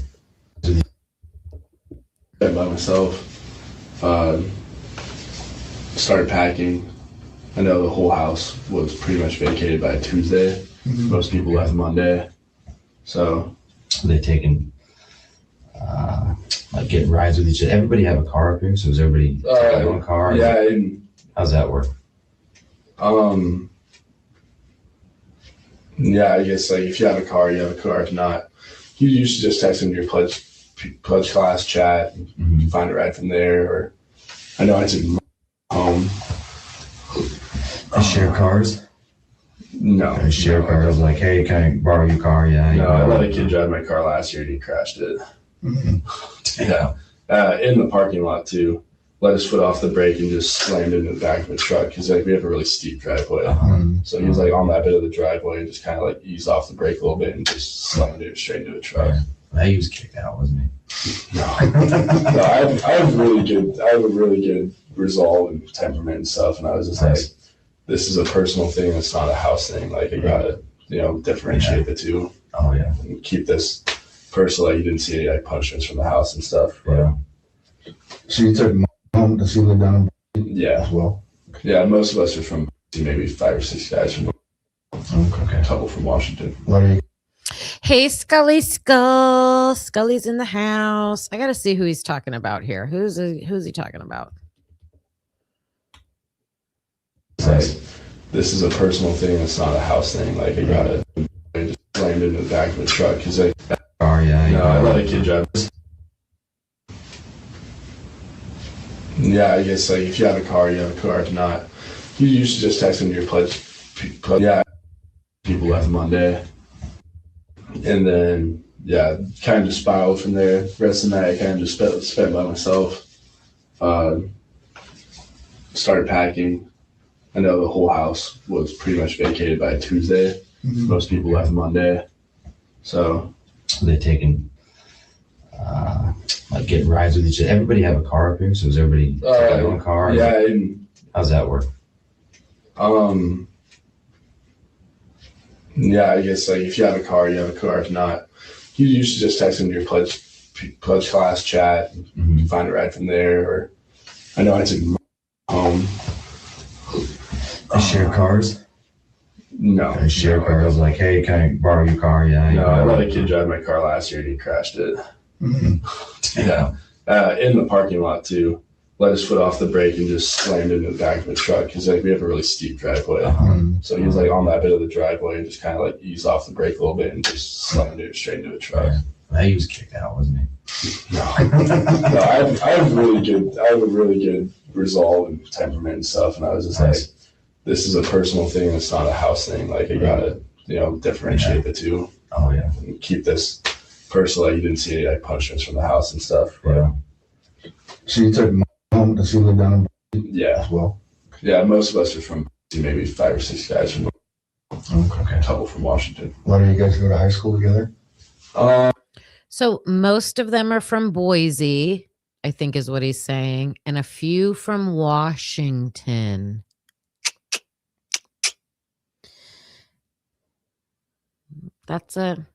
Some people might call that a pipeline. A pipeline? No, because like I say Boise in a broad term, like are included in those. Okay. I went to high school with 3 of our freshmen, Mm-hmm.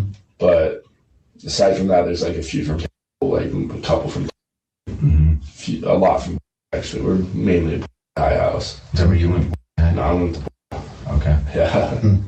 Are you from Boise? Yeah. What high school? Yeah. I went to Q actually. Oh, Yeah. So not from Boise. goddamn caveman. Yeah. We eventually, well, when you graduate there, you'll eventually learn how to spell. Yeah. Jesus. Yeah. It's terrible. Yeah. There was a small school when I went there though. Yeah, it's pretty big now. Yeah. I'm pretty old. So. Yeah. So did you know a lot of these guys before you got up to Levi, or? Knew of them, didn't like really know them, just because like I don't know, Boise's. It's getting bigger every day, but it's still pretty small. Mm-hmm. So like through sports and stuff, like you know of guys, because like I don't know, like they're good in soccer, good in some, especially like in other sports where you're bystander and you're doing your homework on the other teams, you can yell the right stuff. Right. So like I knew of them and stuff. Never like knew them though. You weren't childhood friends with any of them? No, there's a few guys in my PC like that I was, but they all dropped out by sophomore year. Okay. That's pledge class for you. PC, just so Yeah. Did you play any sports in high school? No, Nice. yeah. Nice, man. Rode the bench though. Couple guys that played ahead of me went D1 though, so I can take that with pride. That's Like, cool. yeah, Mm-hmm. from the Valley, heard that name. Yeah, every time he was not on the court, I was in, Nice. and that was rarely. Yeah, given he was like 3 sports state champ. Yeah. It's a freaking asshole. Yeah. Kind of goes through your head early, doesn't it? Yeah. I like him now, Yeah. but then I was just like, yeah, dude, I fucking hate you. Yeah. 6'4" with 7'2" wingspan, you fucking monkey. Yeah. Yeah.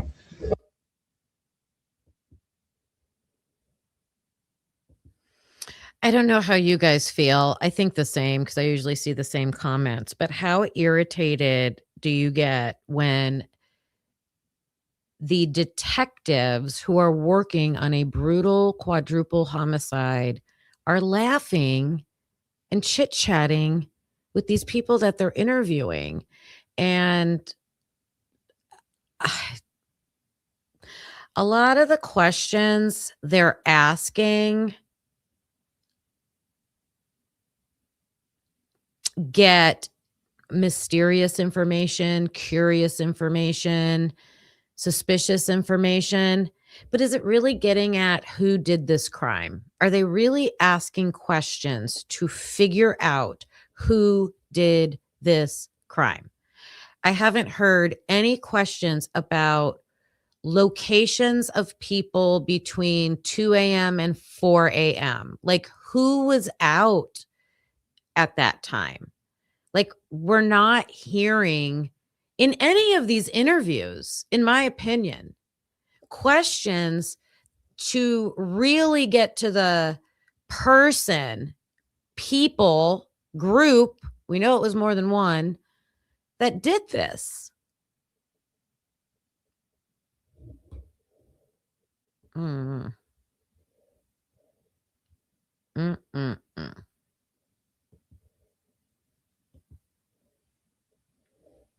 Couldn't get past the arms. Couldn't get inside. Yeah. Dang. Anybody else play any sports that, or they probably come from all over the place, right? Yeah, all Yeah, sports all over the place. Like we got a couple of like Cowboys in the house, like Yeah. from CUNA actually. Okay. I'm going to stop the video here, just the video. And Scully, gang, gang, gang. 3-month member. I appreciate you so much. We love Scully. I think it's hilarious. You guys were talking about new burgers. People that are new to the case are new burgers. Yes. What does Witchy Was say here? If they weren't lying to us, if they were asking follow-up questions, if they were truly investigating, the banter part of the interviews would not bother me this much. Yes, agree. Because we understand it's an interview tactic. You have to do that to build rapport, blah, blah, blah. Right.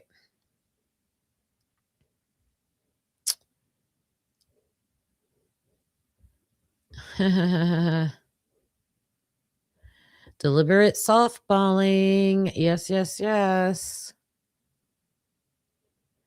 We don't know that it was. Is this account 561 mods? We don't know it was more than one person that did this. We know it was more than one weapon. We know there's not transferred blood between the 3rd floor and the 2nd floor, and there's no footprints anywhere in the hallway, and there's multiple unknown male DNA at the crime scene. So there is more evidence that points to multiple perpetrators than evidence that points to Brian Koberger. Clock it. Clock it. Clock it. Clock it in the chat, you guys. Clock it. He birthed 7 new accounts. Oh, that's funny. Okay. I'm going to leave you guys with this, and we're going to finish watching and analyzing this video, and I'm going to pull in more documents and try to hunt down some of this information about people that we're looking at for Monday. He was talking about, this tragic event happening on a college campus, and everybody's all of a sudden like, I need to get out of here. I need to go home, right? Not everybody has a car on campus. They're out of state students. How are they going to get home? And the detective was asking him, like, would people share rides? Like, I know when we would have holiday break, there were many students. A lot of people from my hometown went to Kent State University, which is about 2.5 hours away. And we would like share rides, right? To get home. And just to make a connection, to paint the picture of what this was probably like, at Kent State in 1970, they had the shooting, right? All the protesters were out in a big field. The National Guard was there. Somebody gave the order to shoot, and they shot and killed 4 students. I think it was 4 students in this field, and it was chaos. It was chaos on that campus. Like, the National Guard was shooting unarmed college students. And I worked with a woman who was there that day. She was at the campus, living there in a dorm, and luckily was not anywhere near that field. And she said it was chaos. And she said everybody just jumped, like grabbed their stuff and started jumping into cars. Like, even if people weren't going to the same exact town, as long as they were headed in that direction, they were jumping in cars and just going. Like, was the way she described it to me. Like, so insane. So that was more of a emergency, I'm in fear, get me the heck out of here situation back at Kent State, 1970. Moscow was more of a, danger, freaked out, what's going on? I want to go home. more technology to communicate, stuff like that. But still, I couldn't imagine. Mason here, man. I wish I hope I have a friend that's an attorney. Oh, I was going to say this at the beginning of the show too. So anyways, my friend that is an attorney, he's more like business stuff, but still I wanted to reach out to him and like show him what's going on with these redactions and like breaking the FOIA law. I believe that Moscow is breaking the way that the rule is written for the state of Idaho. They're not following it. They're over redacting. They're over redacting. Thank you, G Bean. They're blue today. Thank you. So yeah, I was going to run it by him, but also this is a little funny. A lot of you are from Ohio. Lucy will know what I'm talking about if you're from Ohio. And if you're not, you probably have commercials like these. We have a guy who is an attorney and he does, is it accidents, car accidents? And his commercials are like, have you been in an accident? Call, I think it's the Misney guy. Call Misney. We'll make them pay. We'll make them pay. I want that guy for state law. Can we find that guy that will make them pay? Harshman and Gervelis. We need to find that attorney, like you know how there's those ambulance chasers, like, or they'll do commercials like injured, medical injury, you know, call so-and-so, we'll make them pay. He does have a billboard, Jen. He's got a billboard. He's got commercials. Like, I thought the guy was Tim Misney or something like that. I don't know. I don't got the name. I'll find the commercial for Monday and I'll play it for you guys. Wentworth.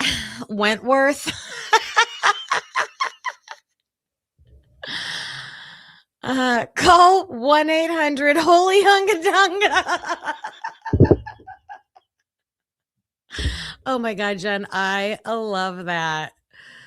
Yes. JG Wentworth. I think I've heard that one. Isn't it jgwentworth.com or something like that? I want to find that attorney. It's my money and I want it now. Yeah. So it's ridiculous. Obviously, Mason has a lot of information. I don't know if it's pointing towards the killers, but it's pointing towards something. I don't know. Now I'm hearing farmers lingo in my head. And okay, we need somebody, Karmic. We need Karmic and whoever else is in Idaho to find those attorneys. In your state, we have David Gruber, and his line is, one call, that's all. I should do commercials. One call, that's all. It's ridiculous. I mean, I'm glad the EWU lawsuit is happening, but it's only for Moscow. I don't think it's going to affect Idaho State Police. It's not going to get FBI stuff released. It's not going to get FBI stuff released. It's not going to well, it might get all these interviews unredacted. So maybe that's something I'll head towards next week is I want to look at the exact language and exactly like what kind of examples and what's EWU specifically going after. So that we will know, is there a possibility where we could maybe one day hear all this information? We need to have transparency. We need to keep remembering that. Our government's supposed to be transparent. Our government's supposed to be transparent. And they're not. They're not. Teary Dawn is a new member. Welcome, Teary Dawn. Oh, Scully, if you're still here, you got to listen to this. You ready?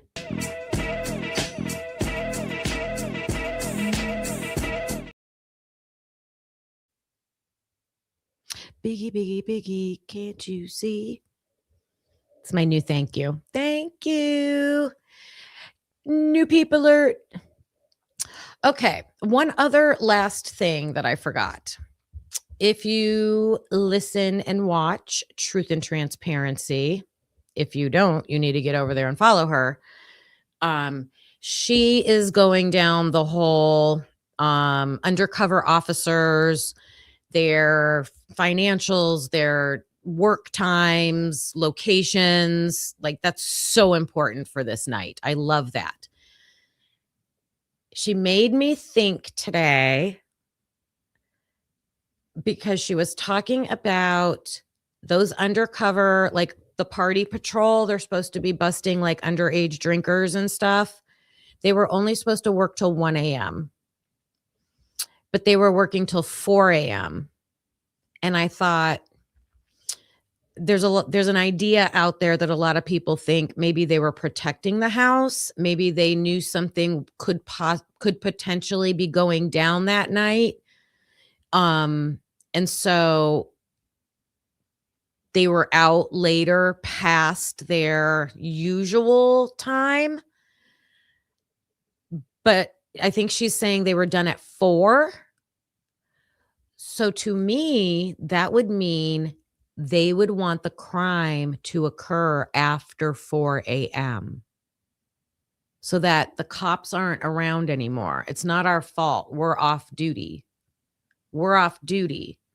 Because remember, originally they said the crime occurred from 3 to 4. We hear all those noises at 2:25. There's a lot going on from 2:30 to 3:30. So if the crimes really happened earlier, which looks like with all their phone data ending well before 4/17, if the crimes really happened earlier, 2 a.m. dark hour, you got that. I'm Taylor Noel, you got that. But the cops are there during that time. They can't be responsible. They can't be humiliated. Just speculating, just throwing this crazy theory out there. Crazy. This could never happen. Because if the cops are out there during that time, they can't have this happen under their noses when they're driving around, right? They would want it to happen after they're gone. They're off duty. So just throw that out there. Throw that out there.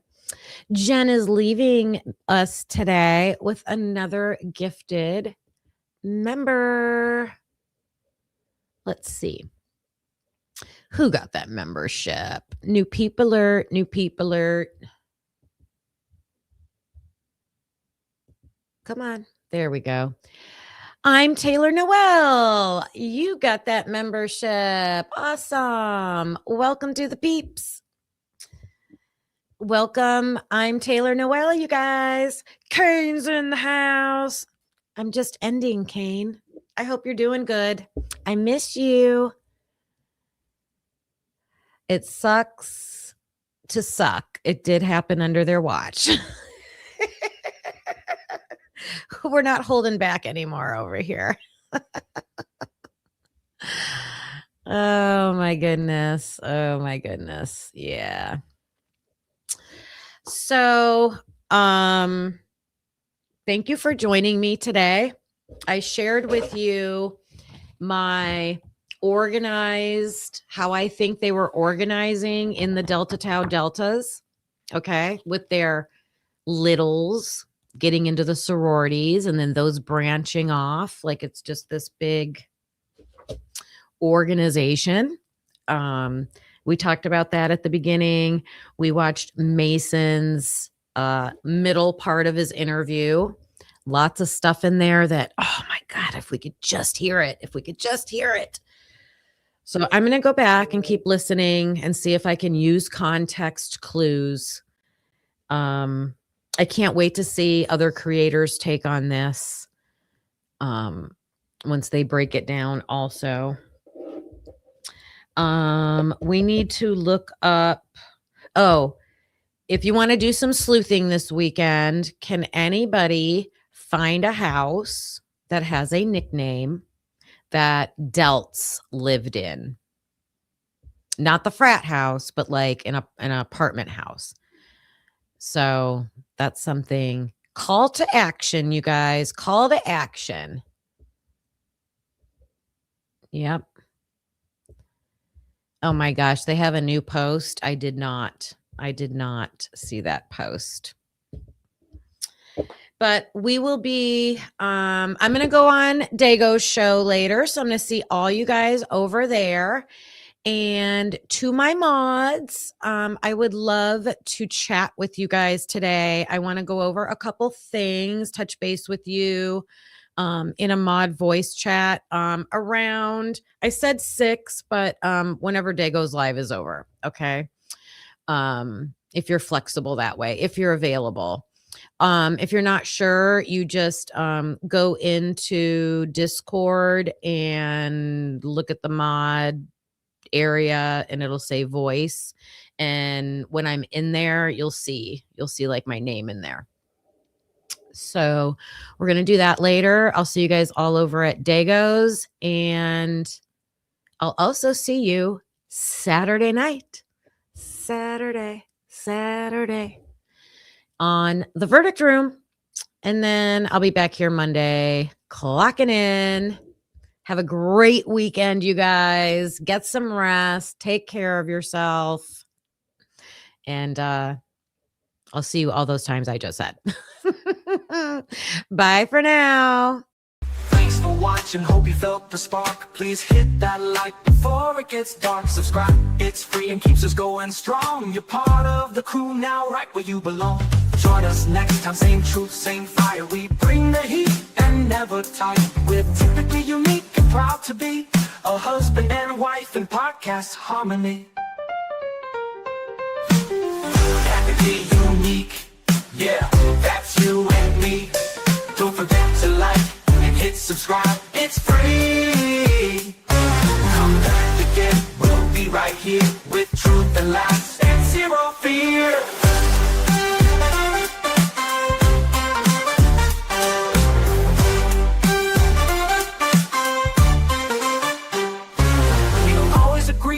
Show. One love, two minds, letting it flow. We dig deep with crack jokes, we call it like we see. If that's your vibe, you belong here with me. We don't always agree, but that's the show. One love, two minds, letting it flow. We dig deep with crack jokes, we call it like we see. If that's your vibe, you belong here with me. We don't always agree, but you felt the spark. Please hit that like before it gets dark. We dig deep with crack jokes, we call it like we see. If that's your vibe, you belong here with me. Thanks for watching, hope you felt the spark. Please hit that like before it gets dark. Please hit that like before it gets dark. It's free, it keeps us going strong. You're part of the crew, now right where you belong. Join us next time, same truth, same fire. We bring the heat and never tire. We're typically unique and proud to be a husband and wife and proud to be a husband and wife in podcast harmony. Yeah, that's you and me, that's you and me. Don't forget to like, hit subscribe, it's free. Come back again, we'll be right here with truth and laughs and zero fear.